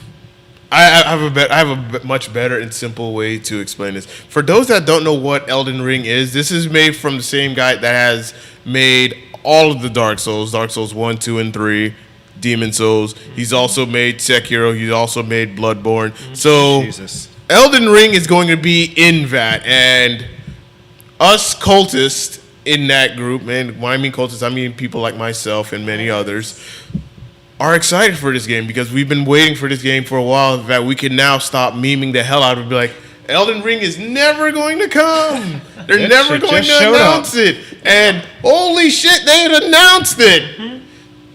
And It's finally here. it's one of those games where you have to literally get good because you're going to get your ass kicked. You're going to die a lot. Yep. You're going to get frustrated. You're going to want to break your controller. You're going to want to smash your TV. But when you get through a stage or a level, you beat the boss, you feel this awesome feeling of relief, like it's over, it's done. And then the boss ain't dead. The boss resurrects and then tries to kill you again. And now you're back to feeling sadness. Like, this game literally knocks your ego down, like, all the way down. Like, if you think you're just gonna come in and just have a good time, you're like, it's gonna be easy. It's gonna be a piece of cake. No. Miyazaki games humble the hell out of people. To the point where even journalists are saying, hopefully they have a difficulty mod for it. No, fucking get good, you damn scrub. You damn scrub. I felt pain when I actually got a chance to look at the trailer and like some of the different enemies you fight in that game. Yeah. The game, like gameplay wise and enemy wise, it seems like it's gonna be like some bastard child between Dark Souls and Bloodborne. Yeah. Like some of the enemies you fight are fucking horrifying. Yeah. Like there was that one guy who like comes up and he's got like these two giant ass arms that are made of just like more arms. Mm-hmm. Like that's a handful. And then another thing is like they have like a horse that's part of the combat and the game. Why are there pots with limbs? That's tame compared to the rest of the shit that's been. I know. I'm looking at everything else. Say, have you played Bloodborne? No, I have not. I'm unseasoned. Bloodborne has a DLC that the first boss is like Ludwig. Ugh. Ludwig the something, and he's like this giant like goat demon or some shit. Yeah, I don't know what the hell he is. And then midway through the fight, after he's already been going batshit insane, he goes, "Oh, never mind. I'm sane now. I now have a glowing sword." And I'm going shoots, to kill you with this. and shoots projectiles out of that sword. So if you're familiar with Bleach, it's just a spam of Getsuga Tenshos, but it's green. No. Yeah, I mean, but listen. Okay, like, the dragon design looks dope. If Elden Ring Why has does the dragon have a spear? Why not? A lightning spear? Yeah. Yes. See, in Dark Souls, you can throw lightning spears at dragons. In Elden Ring, dragons throw lightning spears at you. Like, wait, you're not supposed to do that. I feel like the roles are reversed. Oh yeah. Yeah. It looks good though. I'm not gonna, oh my god, the arms with many arms. See, we're kidding. I am just hoping and praying. Like, I don't need to hope and pray for this, but still I'm going to just in case that the soundtrack is just as good as it is in Dark Souls. And Yes. Bloodborne. Because if it is, the game's complete. Yes. Because what I also liked about the trailer was the fact that you could see some references from Berserk. Yes. Yes. You could definitely see some references from Berserk, and if you're a fan of Berserk, you're definitely going to see a lot of references in Dark Souls and in Bloodborne. Like, you will see the references and be like, okay, now I can see the similarities between the two. Okay, so it's coming for Xbox. All right, I'm down. He's gonna die a lot. Oh, yeah. Yes, I'm gonna cry about it You too. gotta stream this. I gotta see how you do. I'm gonna cry and be sensitive about it, and I am not gonna regret a single thing. Bitch. I mean, shit, even in like Dark Souls 3, which is like not even the hardest Dark Souls game, the first boss in that game kicked a lot of people's asses. Oh yeah, and he was a bit slow. But I mean, then you went Should to, I like, stream in order? Like do Dark Souls well, 2? it's Demon Souls first. Okay, But Demon yeah. Souls. 'Cause Okay. Demon Souls, I think they made a remake for PS5, right? Yep. Yeah, so you can. Oh, I do have a PlayStation. Well, does it PS4 compatible? No. God damn it! I gotta find a plug now. God. Get a PS5, stream the whole thing. Yeah, 'Cause get a I'm sure PS. they have all the games for PS5. Like, Yeah, get a PS5, get the Demon Souls remake, then you can play Dark Souls 1 remastered, Dark Souls 2, then Dark Souls 3. But of course, they're not in chronological order. It's just series. that's, yeah. Okay. But don't worry, people are gonna give you shit for playing Dark Souls 1 remastered because it's slightly easier than the regular Dark Souls game. Well, fuck that. All they added was an extra bonfire. That's the only difference. and like the graphics. are a one bit- bonfire. That's The it. graphics are a bit, more graphics are improved, better, but yeah. I still haven't beaten Dark Souls remastered. I still haven't beaten the first one because I'm stuck in that dark cave. Oh, I'm so sorry for you. I am so. Wait, did you go to that first or no? No, I'm in the catacombs of the giants. It was like completely dark. But I'm saying, did you go to that first or no? I didn't go there first. Okay, good. I wanted to make sure. But after I beat a boss, that's where I'm at now. I was gonna say because you're not supposed to go there first. They just had that, but that's like too high level for you right now. Yeah, and I'm just like, You're gonna run into a meme pretty quickly though. Like if you want me to spoil it, I will. I mean, I've been pretty spoiled enough already. I know I'm supposed to fight Nito, the Grave Lord, or whatnot. Before that, you're gonna have to fight Pinwheel, which is the easiest fucking boss in the game. Yeah, I beat him already. Okay, you're fine then. It's just that I'm just now stuck there, and I'm just like, fuck. And then I'm just like, I give up. I'll come back to it later. I just bring a torch with you. Just drop the shield and just bring a torch with you. It'll make your life so much easier. And then I just see a bunch of giant skeletons and whatnot. And I'm just like, oh fuck. Yep. Yeah. Elden Ring, I'm happy for it. Oh, I can't. So am too. All right. So our next topic: EA got hacked. Again. Wait, was it hacked before? No, and their source code got leaked. I think the Dice Home source code got leaked. Can I just say one thing before we start with this? Go Yeah. on. Fuck EA. Yeah, we're not fond of them either. Like, from everything that went, like, I was semi into sports games growing up just because I'm still a big football fan, but like I loved Right. playing the Madden games, and then I kind of hit a point where I started to get like, I started to understand what was going on with it, and they I basically realized they were making the same games over and over again Yeah. with Madden. And Yeah. people realized that too, and then Madden 21 was like the worst selling one because people are like, all right, we're not going to buy this game Yeah. just because it's a piece of shit. And Oh, they yeah. started giving it out for free. Yeah. The people who did buy it got shafted because Yep. it was a similar thing to Destiny 2. Yep. Yep. People who bought it, they got shafted and they just didn't, like, have a chance. I don't blame them. Yeah. I don't. The only thing they've really been updating throughout the games is Ultimate Team, and that's when you have to like pay money to get packs to get better players. Yeah. I'll admit I was really into that growing up too, so I poured a good amount of money into that shit. I don't do that anymore. Like, I'm broke as shit. I can't do that. Well, in the article, it says, according to a report by the Motherboard, the attackers have broken into the company responsible for the Battlefield and FIFA game series, stealing source codes and the internet tools used by developers to create those games and other IPs the company owns. In underground hacking forums, the hackers have claimed they have stolen content for FIFA 21 and EA's Frostbite engine. Frostbite, developed by DICE Sweden, is the game engine powering the Battlefield franchise, as well as Oh shit! as well as other titles published by EA. Days are getting spicy. Is this similar to when PlayStation got hacked? Like No. a bunch of years ago? No. In a statement, EA confirmed the attack and said that they are investigating. We are investigating a recent incident of intrusion of our network where a limited amount of game source code and related tools were stolen. No player data was accessed, and we have no reason to believe that there is any risk to player privacy. Following the incident, we've already made security improvements and do not expect an impact on our games or our business. We are actively working with law enforcement officials and other experts as a part of this ongoing criminal investigation. Honestly, they should have just hacked it to make Star Wars better for Battlefront 2. Oh, People yes. are hacking shit to like cause more trouble. It's like, do some good with it. Hack to cause Yeah. improvements. The servers fucking suck. Yeah. Silverback, is your screen turn off? Oh, she's neat. That means my battery died. Uh-oh. Yeah, let me go ahead and fix that. Technical But difficulties. continue with the next topic, which is Rainbow Six Extraction. I'll fix the camera. You see, I played the beta and I never really got into it, but hearing a new kind of style for Rainbow Six is actually going to be a little unique twist. Looks like a new mashup, same, adding new operators. I've heard good things about the game, but mostly how toxic it really is. But that's every game. Yeah, Rainbow Six wasn't a game that I played, or Rainbow Six isn't anything I've really played. It was just like I've seen gameplay of it. It seems like a pretty interesting concept with like similar to Battlefield, with like destructible, like Oh yeah, walls we can and just stuff like that. you can just smack the shit through walls and boom, you're fine. But Yeah. this extrication, I'm looking at some of the trailers and shows you're facing off against biohazardous creatures or some monsters, Oh wow, that might be a pretty good twist on it. and it might look like it's either a setup of some sort or some kind of new way to fight, or like a PvP and a PvE. It'd be dope. It'd be dope for a PvE. Oh yeah, it's gonna be like Rainbow Six, like ripping off Call of Duty zombies now. In a way, probably. I mean, Yeah. I'm sure it'll be more interesting, and like you could do a lot more with that kind. I feel like it's a little bit less despite having destruction, all that.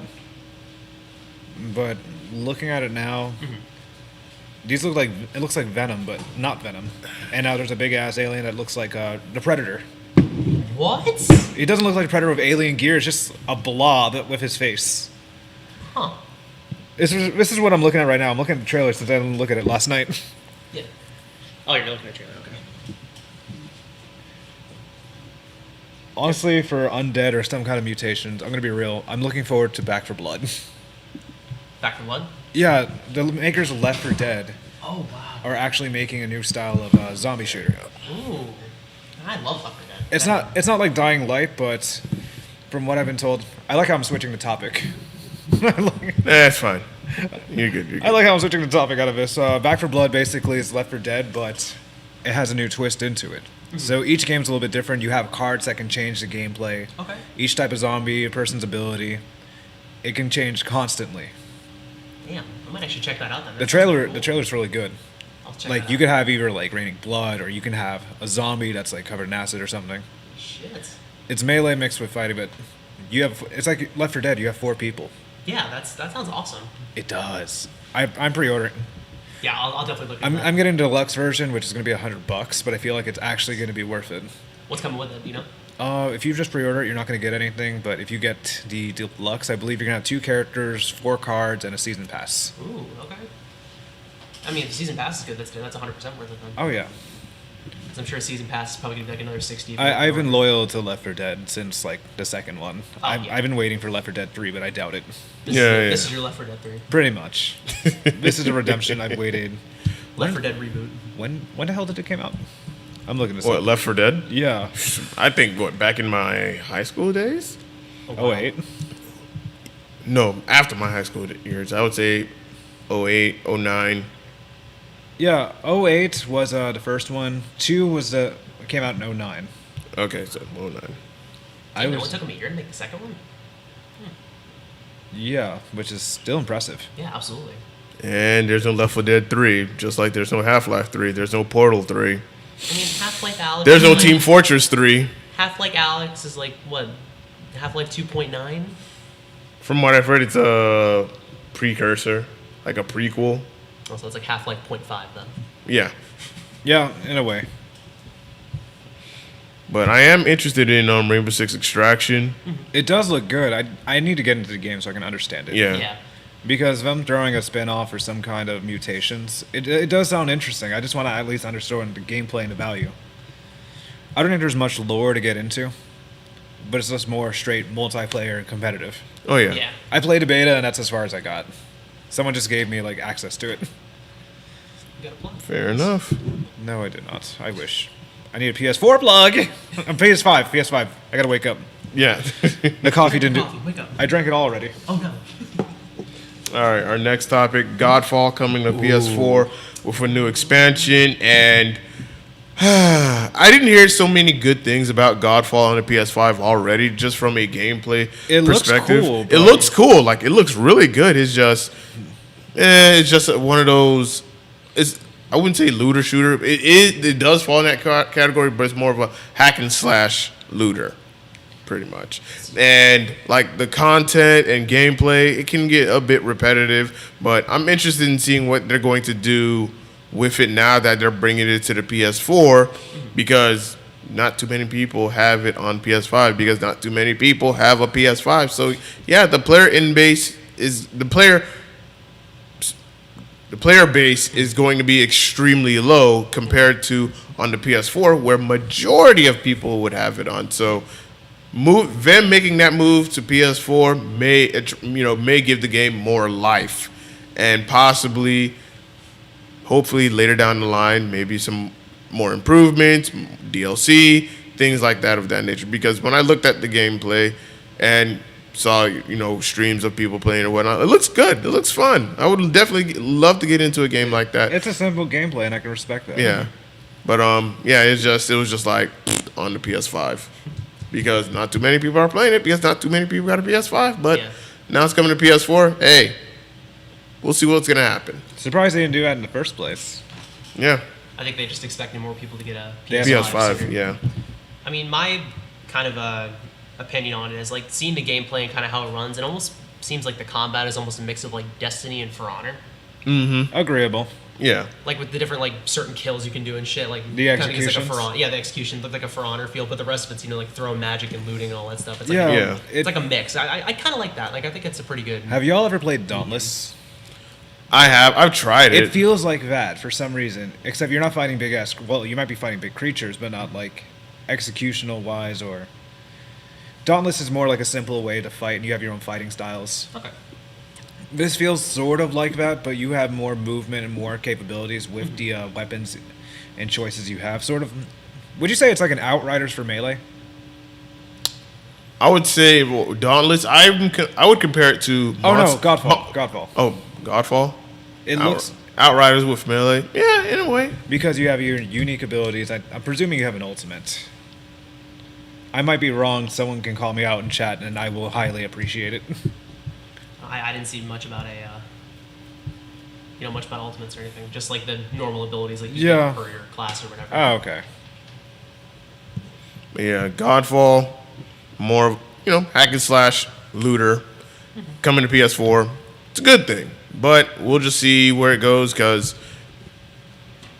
it was kind of like dead on PS5, kind of dead. I mean, whenever PS5s become more accessible, I'm sure it'll maybe pick back up, and they'll start bringing the expansion up. Oh yeah, I mean, definitely. is it already on the PS5 or is it? Yeah, it's already on the PS5. Okay. Like it came out. It was a launch game. It's just that not too many people had a PS5 to play a game like that. They want to because it looks good, but now I'm guessing developers are like, you know what? Let's bring it on PS4. Let's tone down the graphics and whatnot, and the visuals and the particle effects, and just have it available on the PS4, so that way we can take advantage of the player install base. But I got Chris in the chat on Facebook saying that the game's going to be dead on PS4. I would not blame him. I mean, if it's dead now on the PS5, We gonna see. We gonna see. But then again, they would have to market it again to let people know, hey, this is also coming on PS4. Or you think they would potentially do like a cross-gen kind of thing, to where it's like PS4 could play with PS5 just to kind of bring both fan bases together until that could PS5 be a kind of picks up? Possibly. Yeah, that could be a possibility. And One's just worse graphics, but it's the same kind of gameplay. So Yeah. I don't see anything how they wouldn't be able to do that. oh yeah, Let's see how it goes. yep. Our next topic: should games remain at $60 for the PS5 and Xbox Series X? Yes. Yeah. Yeah.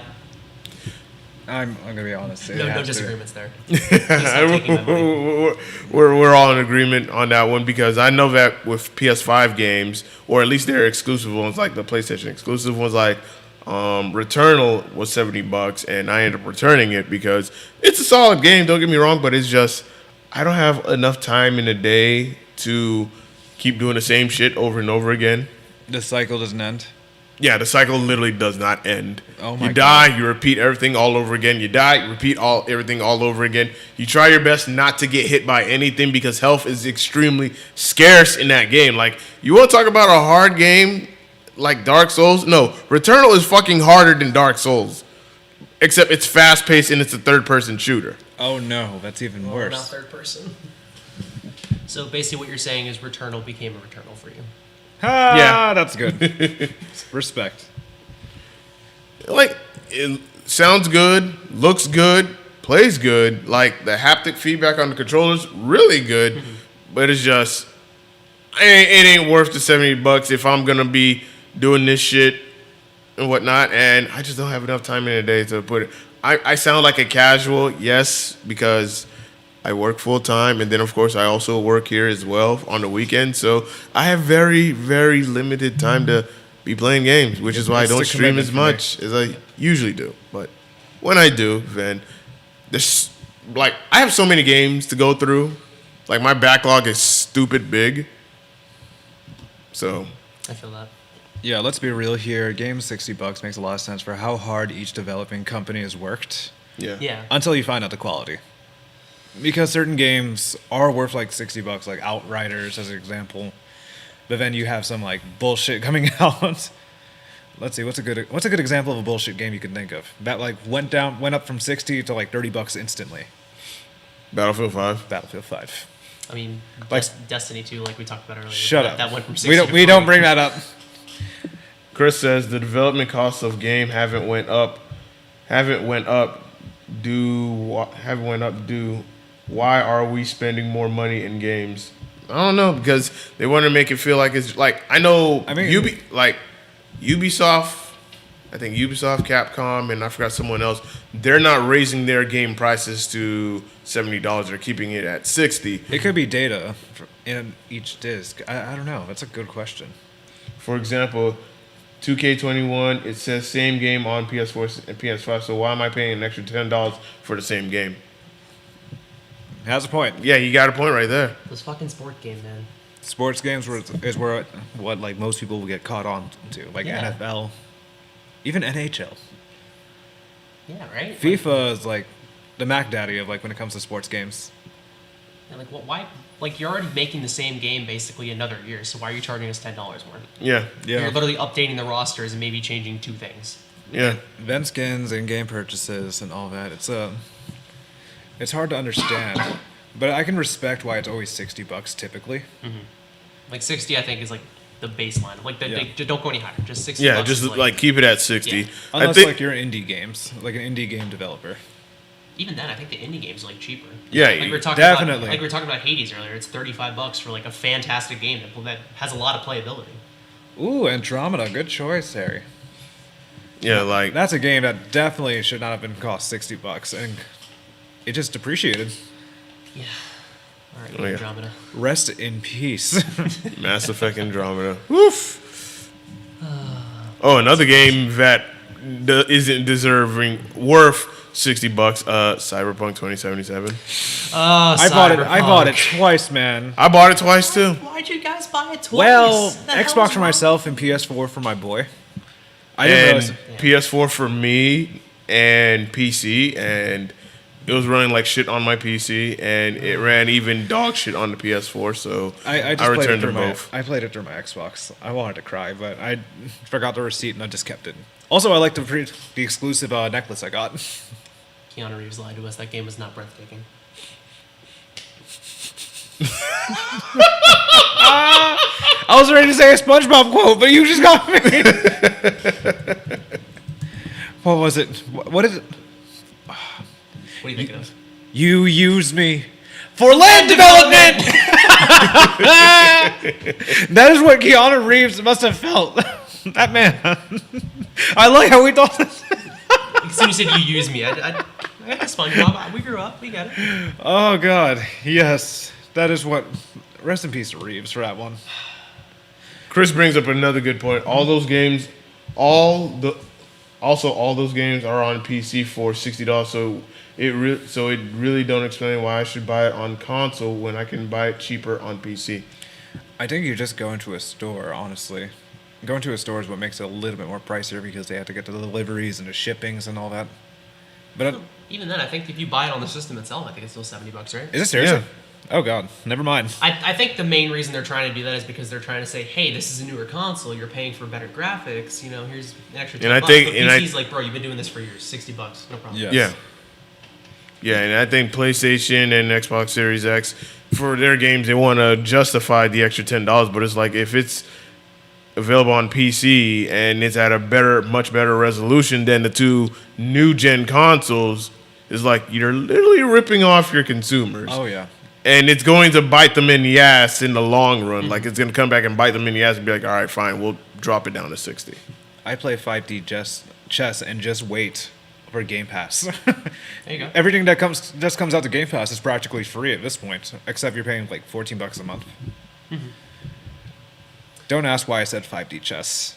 That is a very complicated game. Very complicated game. It's called Waiting. 5D chess with multiversal time travel. It's Oh on. my It's on Steam. You don't want to know why I said this.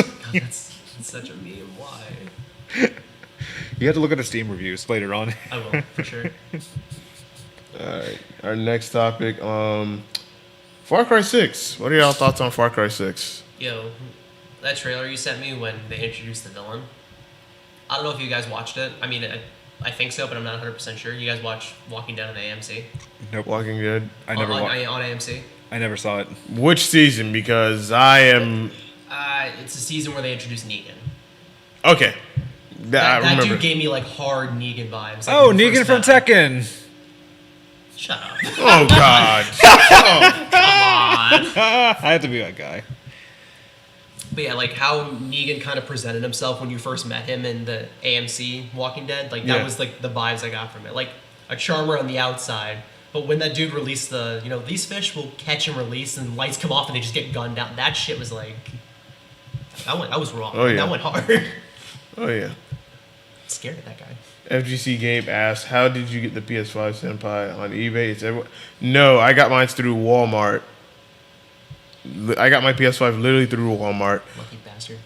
There's a guy on Twitter that I follow. He goes by the name of Jake Randall, and he does he does a tutorial. He has like tutorial videos on how to secure and get a PS5, whether it's through Target, GameStop, Best Buy, Amazon, and when he gets the information, all right, they're gonna do a drop at this time at this date. He'll do a live stream, literally showing and telling people exactly how to get it, and that's how I ended up getting my PS5. And not just me, my fiance also got a PS5 as well. Like, we literally got PS5s on the same day, just by watching his stream and listening exactly when to try to secure it. Because the trick was that when you're gonna check out, make sure you're on your desktop and on your phone. Right, and let's just say I'm gonna use Walmart for example, since I checked out with Walmart, and I'll put the link in the chat for you guys, so that way you can go follow this guy on Twitter, so that way you know when the next drop is gonna happen. So on the Walmart website, I set up my account, and you want to check out through PayPal, and make sure your PayPal account is set up so that way it's attached to either your debit card or your credit card, so that way when you're checking out, and you're checking out with PayPal, it goes right away because guess what? You don't have to worry about putting in your shipping information. You don't have to worry about typing in because that takes too much time.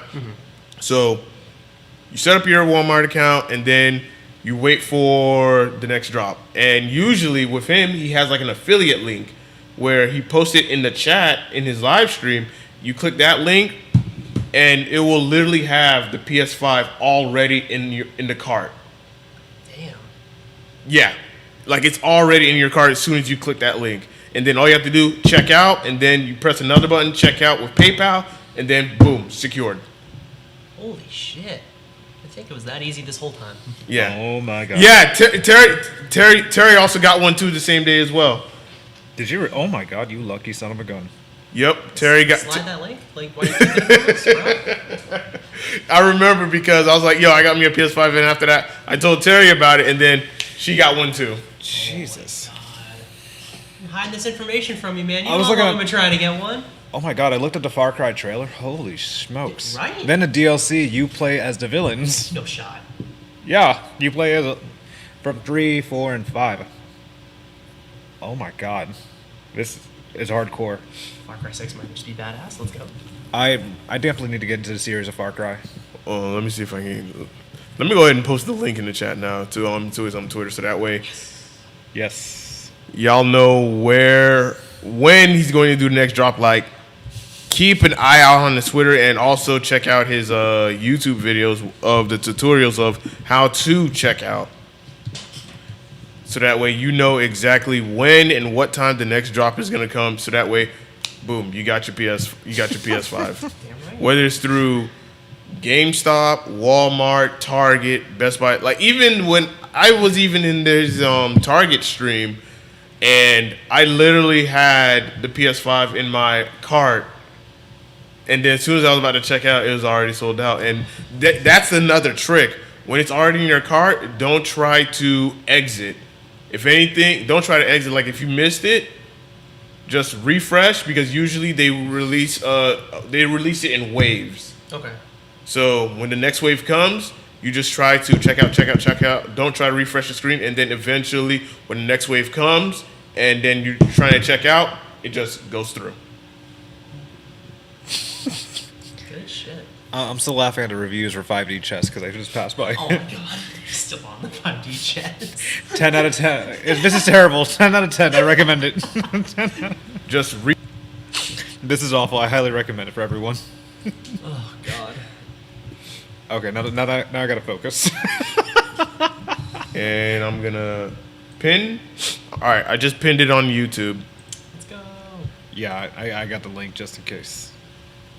I'm also dropping it in Twitch. Shout out to my hero. Can I pin this one on Twitch or no? No, I can't pin it on Twitch. All right. If you're watching on Twitch, I just posted his Twitter. Follow him so that way you can stay up to date on when's the next drop. And hey, be there when it happens. Like when he say he's about to go live, be in his live stream, because that's when he's gonna literally tell you this is how you're supposed to do it. And then when he's like, all right, now's the time. Try to check out, and then you just wait for it. You just wait for it. And then you're trying to check out and be like, I got it. Boom. Noted. This dude is the hero everybody needed for. I got saved on my tabs. Yeah, like he's literally out there helping and saving people, getting a PS5 or an Xbox Series X. Chris says, crazy part, I ain't even trying to get the PS5. I'm trying to get a 3080. Same here. I'm trying to get me a 3080 too. For my PC. I'm trying to get that too. Because I want the best of both. PS5 and PC. So Coven's smart. He's like, all that hassle, you could just grab the box off the shelf and walk out. Wait, who is that? Coven? Coven. Ah, Coven. You even know Coven. I love this. Coven's a cracked Bayo main. He never gets to come out here, but he's cool. I heard he went down to PPG and he actually threw Dominator down to losers, and I was like, Yeah. And then has the audacity to be in Discord chat. Nah, I'm washed, bro. I'm like, you beat Dominator. And he'll say some shit with like the eyeball emoji and the lips emoji. It's like, cap your honor. I'm like, dude, there's no cap. I'm looking at the bracket right now. Exactly. You beat Dominator. for real. It says this so discreetly, so casual. Man be saying like, oh, I'm trash. I'm like, bruh, are you? I haven't even taken a game off Dominator. You've beaten him. Exactly. He's like, play me. I'm like, no. Because I know what would happen. I mean, I've gotten a chance to play him online, and I do better against him now because I've learned what SDI is, which is like when you're getting in combos, if you just mash to the right or left, you can get out of them easier. Oh, okay. I never did that before. I just kind of sat in the combos, like, okay, I can get out, and then I'm dead off the top. Because Bayonetta can do that too. Really? Mm-hmm. Especially in Smash 4, you could die at 0. Just from one combo. Yeesh. Combos scare me. Hyperville, always been a flop, Your Honor. You don't have to tell me who said that. I know it's Coven. Yeah, not my emotes becoming. Your Honor, it's always Coven. not my emotes becoming text. Oh, there we go. So there's a game I wanted to discuss before we wrap this up. Mm-hmm. All right. Power World. Oh god, not Power World. Yes, Power World. No. I wanted to talk about this as a topic, So but end it. Just cut it. shut up. So for those who don't know, Power World's a newer like Pokemon like style game that's coming out in 2022. Mm-hmm. And the fact that it shows more of what you do as a realistic Pokemon trainer, it's chaotic. The fact that you have your own pals is what they call it. That you can have your own source of energy, like electricity or fire. You can have them build stuff, slave labor, poaching, all that stuff, but with guns. I was not prepared to see a squirrel Pokemon hop on top of the trainer's head and pull out an AK-47 to start shooting with the trainer. Yes. I wasn't prepared for that. Yeah, they gotta pull out Dracos. Like, no stop. And also, I overheard that's gonna be an MMO. And now, if we can get a good amount of people to join this, I'm gonna make the biggest looting gang. This community is going to be so toxic. It's gonna be so toxic. I don't know if I'm going to love it or hate it. We're gonna call. I don't know what to call it. Probably like Florida men or Florida men and women. It's gonna be as toxic as Genshin Impact. I only know 2 things from that game. One is that stupid little fairy thing that follows you around is like emergency food or something. Mm-hmm. And the second thing I know is I actually have a friend of mine who I used to go to conventions with. She voices Sucrose. But They voice Sucrose. I never played Genshin, so I'm lost. I was the greenish haired chick with glasses. Oh, okay, that's cool. I just know the theme and it slaps. Yeah, Genshin themed this slap. Do. I think I lost Umbrella. That's the only thing I know. TikTok got me cultured into understanding that. Oh, TikTok. Speaking of which, did you guys see the fights last night? Which fights? TikTok and YouTubers. No. They were boxing each other. No. 5 rounds, 2-minute exhibition. They all sucked. Give me $10, I'll knock them out. If anything, I'll see matches like that on Twitter and be like, yeah, I'm not. Half of them didn't even know how to fight. Like, I'm not surprised. Like, give me a case of beer. I'll gladly have an MMA match or something. They had like the bigger boxing gloves and like headgear on, so they didn't get like hurt. As someone that says jiu-jitsu They and call them wrestling. knockouts when the person got a little bit dazed. Lame! They went against the ropes. Like, all right, we're calling it. Match is done. I'm like, just floor somebody. Like, knock somebody's ass out. For real. I take pleasure in people that can't even fight for their lives. Oh god. One dude was throwing jabs like this. Lame! That's you threw jabs. And the other guy, mind you, the other guy knew how to fight who he was fighting. He was like throwing like hooks and haymakers trying to knock this kid out. I give that one kid, I don't remember what his name was, but I give him credit. He knew how to fight and he was going for blood. All right, hear me out. New idea. What's that? Flintstones tournament for Wii boxing specifically. Can we just have a tournament for regular boxing? I'll step in the ring with Dominator. Why Like, the you want hell- to fight me? I'll show you outside of the Wait, is he a snack kid? bar. Is he a kid? Sanctioned. We stop at a knockout. It's fine. Is he a kid? Nah, I His think. dad would have to sign a waiver for him. Make sure Okay, he's that's reasonable. That is reasonable now. If you, Nah, you if have- anything, you guys would want to have a boxing match against Will. No, I already know. Oh my God, he's just gonna show up just like this. No, listen, main event of the night, me and DGK in the ring. Yes. But like, we gotta make it. Choose me now. Oh my God, a Wii boxing match, and we gotta hype everybody up. Like, we gotta make it look like a dramatic fight, and where everyone's just going da da da. I gotta talk Will and Eddie into that. That sounds like the worst, best That would be idea. funny. Yes. Like, everyone knows how to play Wii boxing. So there's no bullshit. Hold on, get a phone call. Oh my I'll call you God. back later. That's an idea on the list. Yeah, bring that up to them. That actually sounds pretty funny. JoyCon best Bayo though. They don't call her JoyCon Drift.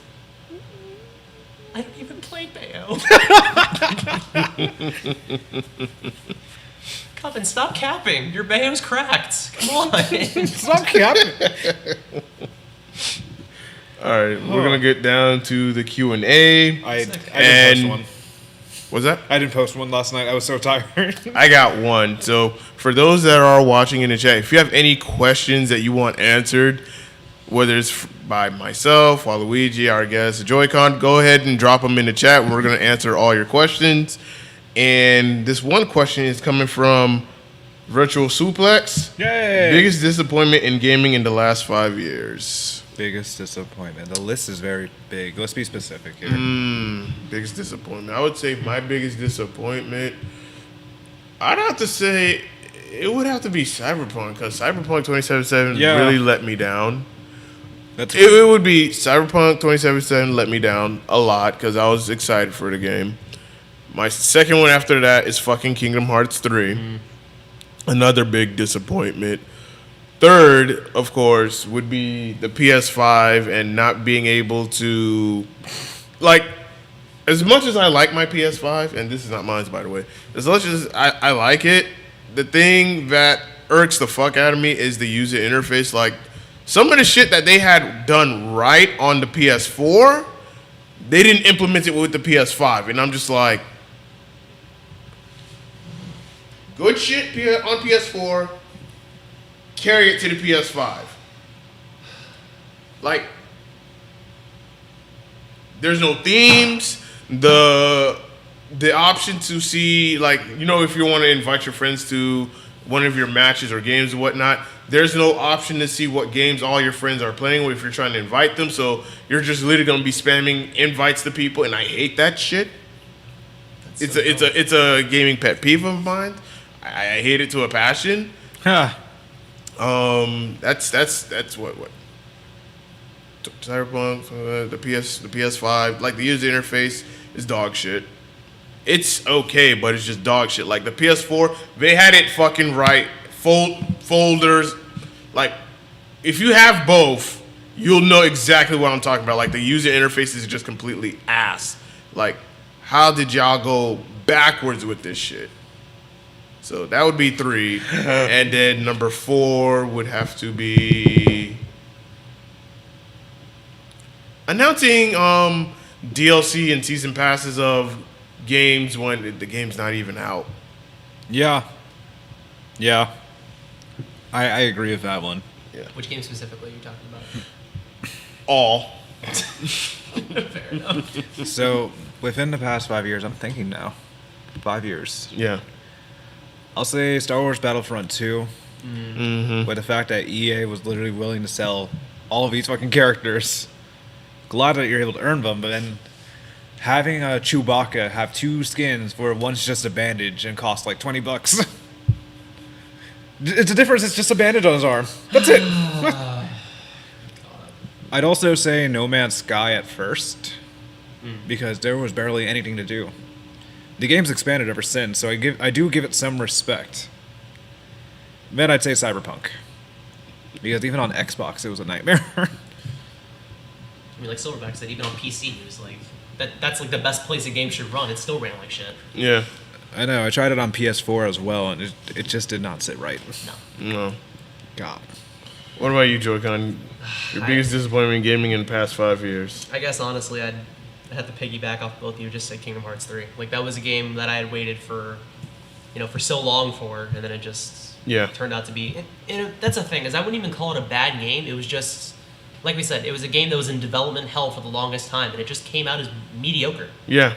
Like the gameplay itself and like the mechanics they brought in were really good, but the story just felt like it was just a mess. Yeah. And I think that's not fully on the fault of Kingdom Hearts itself. Like Kingdom Hearts 3 itself, I think that's just the series as a whole, because the whole timeline, like I said, you could watch a 40-something minute video watching somebody explain the whole storyline behind it, and you still won't understand it. Yeah.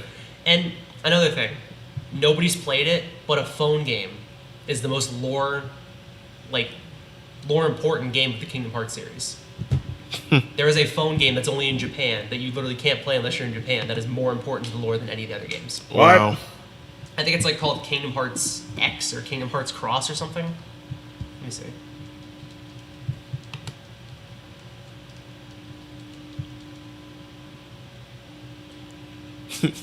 When we was talking about the whole boxing exhibition thing, Terry was saying, watch, Will's like one of those anime characters that when they take off their shirt, they're incredibly jacked and suddenly 2 feet taller. He's like an anime dad, or like a sensei in an anime. A sensei. He's about to hit us. Just with, go. About to take off his shirt, just go into All Might's buff form. Yes. I'm getting ripped tonight. R.I.P. Hey. Someone has to do a stream. Someone has to do this in a stream at least once. Can Will do that? What? Do a whole The entire? Will, but I'm getting ripped tonight. I'll pay him. I will pay him. Yeah, it's called Kingdom Hearts Union X, which is a. It's literally. I will a pay mobile that game man. I will in pay that Japan. man to say that. And that's the most lore-dependent game out of the series. Wow. Oh my god. Yeah, so Tetsuya Norma, because of the way how you handle Kingdom Hearts, I mean, I still thank you for Kingdom Hearts 1 and 2. Still thank you for those two.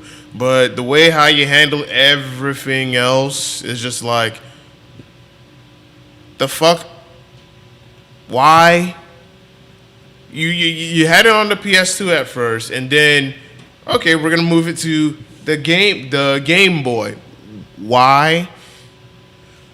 And then you had it on so many different platforms that for the longest, like, Kingdom Hearts, like, the last time we got one that was on console were either the remasters, okay, fine, whatever, and then, of course, boom, Kingdom Hearts 3. Y'all remember Kingdom Hearts Birth by Sleep? Yeah, Yes. that was on the... The PSP. Yeah. I'm sorry, I just reminisced over my like favorite voice waifu, which is Utada Hikaru, the voice who did Simple and Clean in Sanctuary. Yes. Those Tear down my songs eye. bring back so many memories. Memories I never had. Didn't she come back and do the third one too? I think Yeah. so. She collaborated to do what the hell was it called though? Because she collabed with Skrillex on it too. I don't even remember, but Chris says Kingdom Hearts 1 was ass also. Kingdom Hearts 2 though, Kingdom Hearts 2 though, that game is a masterpiece. I agree. I agree Chris, too. Chris, I'm gonna fight you on that. Kingdom Hearts 1 has a special place in my heart. I don't care. The only thing I hate about that game was the Sephiroth fight. I never beat that shit and I'm never going back to try. Oh my god. Coven says, take off my Bale's wig and she gets 2 feet shorter. What? Wow. I mean, you're not wrong. But wow. Man is speaking boldness. Oh, Face My Fears. That was the song from Kingdom Hearts 3. Oh my god. Now I'm going to play Simple and Clean in my car and I'm just going to FGC cry. Gabe says, Well, too. Kingdom Hearts story makes no sense. Yeah. And then he also asks, what do you think about cons coming back? I'm with it. I'm excited. We have some plans in the future. Yeah. On that 2021, baby. It's about to be a movie. Debating.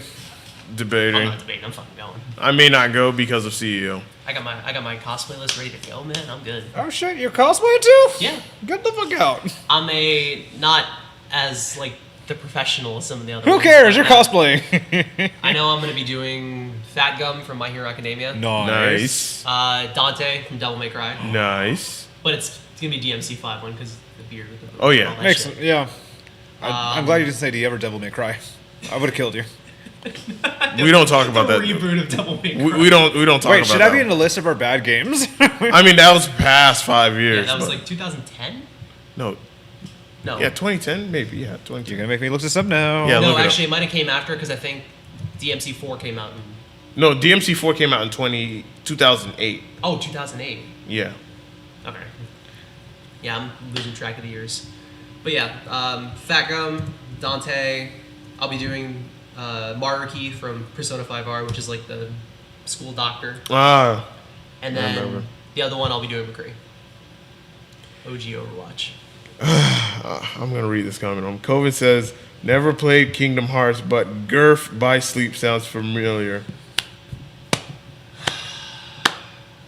Yo, Well played. Mods, can we ban Coven from the chat? He is he a mod? Yeah, Coven is a mod. He is the Coven, law. Ban yourself. Ban yourself from that for that one. Terry says, featuring Dante from the Devil May Cry series. Yes. Yo, my most wanted Smash characters though. I want Dante in, not even just for the fact that he might be Bayonetta with a sword with the combos that he can do. Yeah. Not wrong. DMC music in Smash. Yes. That's a good choice. You want to have like if they do that. Devil May Cry 1 music at least. Yes, but I think they'll have it from all 5 just because. But the one I want most is like I want them to include the Marvel vs. Capcom 3 remake of Devil May Cry. Or Devil's Never Cry. That wasn't a bad choice. It's such a badass song. I love that shit. COVID says, Ben D's, I have the sword. No, don't you. Silver Snack verified me. Silver Snack. Don't ask him about that word. Yo, You set yourself up. I got Silverback bad at the last tournament because I was on commentary. He's like, "Yo, have you seen where Gabe is?" I said, "Yeah, Gabe's with Joe." He's like, "Joe?" I'm like, "Yeah." He's like, "Joe who?" I'm like, Joe Mama. And he's like, he looks to me so hurt. He's like, "Fuck you." He was so betrayed. Chris says, Travis touchdown for Smash. He already got. He's me skin already. He's a me sword fighter skin. Is he really? No more heroes get no love, and it's crazy. No more heroes getting no more love. That's true. Aren't they coming out with another one or something? There's a rumor about that. I don't know. What company made No More Heroes? Did you look it up? Yeah. Because I was No saying they're More having an E3 Heroes. production, because if so, we might see it. FGC Games says he wants Chun-Li in Smash, but we'll see. I mean, we already got, Ryu and Ken? One thing No that More Heroes, I think might be interesting is if instead of a Street Fighter one, they might have a Tekken one. Grasshopper. Ubisoft. Either King or Jin, I think. Ubisoft? I didn't know that. You know who they really need to add in for Smash? Crash Bandicoot. No. Akechi. That's another Persona 5 one. Yeah, and then have both of his own personas. That would be sick. I don't see it happening. I feel like if he was going to be announced, it would have been Ubisoft. with Joker. Because Akechi would 100% be an Echo Fighter or Joker. Chris says, fuck me fighters. Who the fuck played me fighters? I don't think I know a single person that does, actually. J Mafia does. Yeah. Okay, now I know The somebody. best Yoshi and SoFlo. He's Yeah. got a pocket Mii brawler who can whoop anybody's ass. Jesus Christ. I'm more afraid of the Yoshi than the Mii Brawler. No, he'll make you afraid of the Mii brawler. Oh, yeah. Hello. You know who they should add? Who they should add? Who? DN. I'm waiting for someone in chat to reply. Who's DN? I'm not answering that just because you're setting me up. Good man. Good man. We got a question. All right, we have another question from Coven. When y'all gonna coach me? And what? You don't need coaching, Coven. You don't need coaching. God. Crash Bandicoot. I don't care about Come on. Y'all are killing me here. I feel bad for the other chats. I can't see Twitch, but if you check out our Twitch, you're probably going to question us. Yeah. And that's okay. Crash Bandicoot. Fuck. God damn it. fucking Coven. I do think, though, if they're going to go with the theme of villains, I think Eggman's going to get in. Nightmare from Soul Calibur? No, Eggman. Eggman. Eggman. Oh, okay. Robotnik. I mean, Shadow's already an assist trophy, and I don't think they If break they have that. Waluigi, I will be grateful. If he's not the last one, he's not getting in. It's the reason why I got my name, because I wanted Waluigi I to Smash. want him too. Like, believe me, I'm a fan. I think he'd be really cool. Pre-alcoholic me made this a choice, and it's now cursed. But yeah, I think Eggman. I don't know if you've seen Bowser Jr. play. Like, have you seen just Bowser Jr. play in general? Yeah. I think he's gonna be like a super heavy version of him. He's That gonna sounds have either, disgusting. He's either gonna have like the walker thing, like he did in Sonic Adventure 2, or he's just gonna ride in one of his fucking Eggmobiles. He's probably going to walk as fast as Bowser, I'm presuming. A little bit slower. Well, yeah, but I think it's not gonna just be Eggman just vibing walking around the stage. It's He's just gonna be in a mech. Yeah. Definitely. I can see that. Huh. Either Eggman or I think it might be like Tails or something. It'll be one of like the main cast, but I think it definitely another Sonic rep because I don't think they're just gonna run with just Sonic. Oh, yeah. Is that Mecha Sonic? You know how many people will be pissed? I don't know. That might actually be pretty cool though. That actually Metal would. Sonic might actually be pretty sick. Metal Sonic or Geno? No, he's already me costume. Oh, yeah. That deconfirms you, according to Sakurai's rules, because Rex didn't get in, but his fucking swords did with Pyra and Mithra. That makes sense. They cracked a joke about it during the thing because Rex's voice actor was like, "Hey, I thought I was gonna get into Smash," and Sakurai's like, "I'm sorry, did you hear something?" Did you? Damn. I'm like, shit, alright. Sass. You saw nothing. I ate Ray Charles. Fucking Ray Charles. FGC. I'm gonna pretend I didn't see that. FGC game. Well, if there's anything else you guys want to, talk and discuss about before we wrap up, I'm clueless. I think we've covered everything on our notes. Yeah. Any more questions, chat? Any more questions? The final call before we wrap things up. I'll say if anybody wants to start coming out to the Smash tournaments, anybody new, come on out. Like even if you don't play, it's just fun to watch people. And Hell oh yeah, yeah. definitely. I'll be there as always. I made a lot of good friends over at that Smash tournament. My so heart. I'm That's happy. cute. My heart. That's adorable. Yeah, of course. Chris says, have we talked about dog shit Ubisoft E3 yet? I haven't seen it. I didn't watch it yet. No. I know Xbox's E3's Was today. Ubisoft today or they were yesterday? I think they were yesterday. I Yesterday. didn't get a chance to watch it. He says that shit was so bad. JoyCon not giving me Bayo lessons. I don't play Bayo. Coven, come on, man. Terry says, y'all One talk about Fighter Fest. Oh yeah, Fighter Fest Oh, is yeah. happening this week, starting on Friday the 18th, and that's going to be Tekken and Street Fighter. So you definitely want to make sure you check out Flynn's Gaming FL on Twitch and Flynn's Arcade FL on Twitch. Yeah, Flynn's has now 2 Twitch channels instead of 1. There's 2.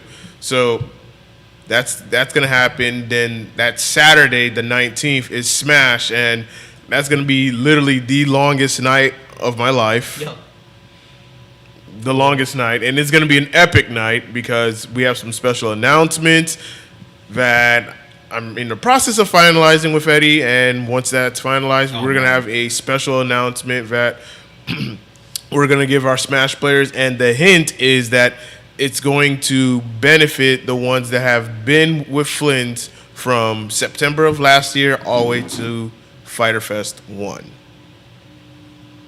Because we've been talking about this idea since as early as January, so Yeah, it's gonna we're be just exciting. now trying to finalize things, and then by Fighter Fest 2, which is we'll make that special announcement, and that's going to be on the main Flynn's Twitch channel.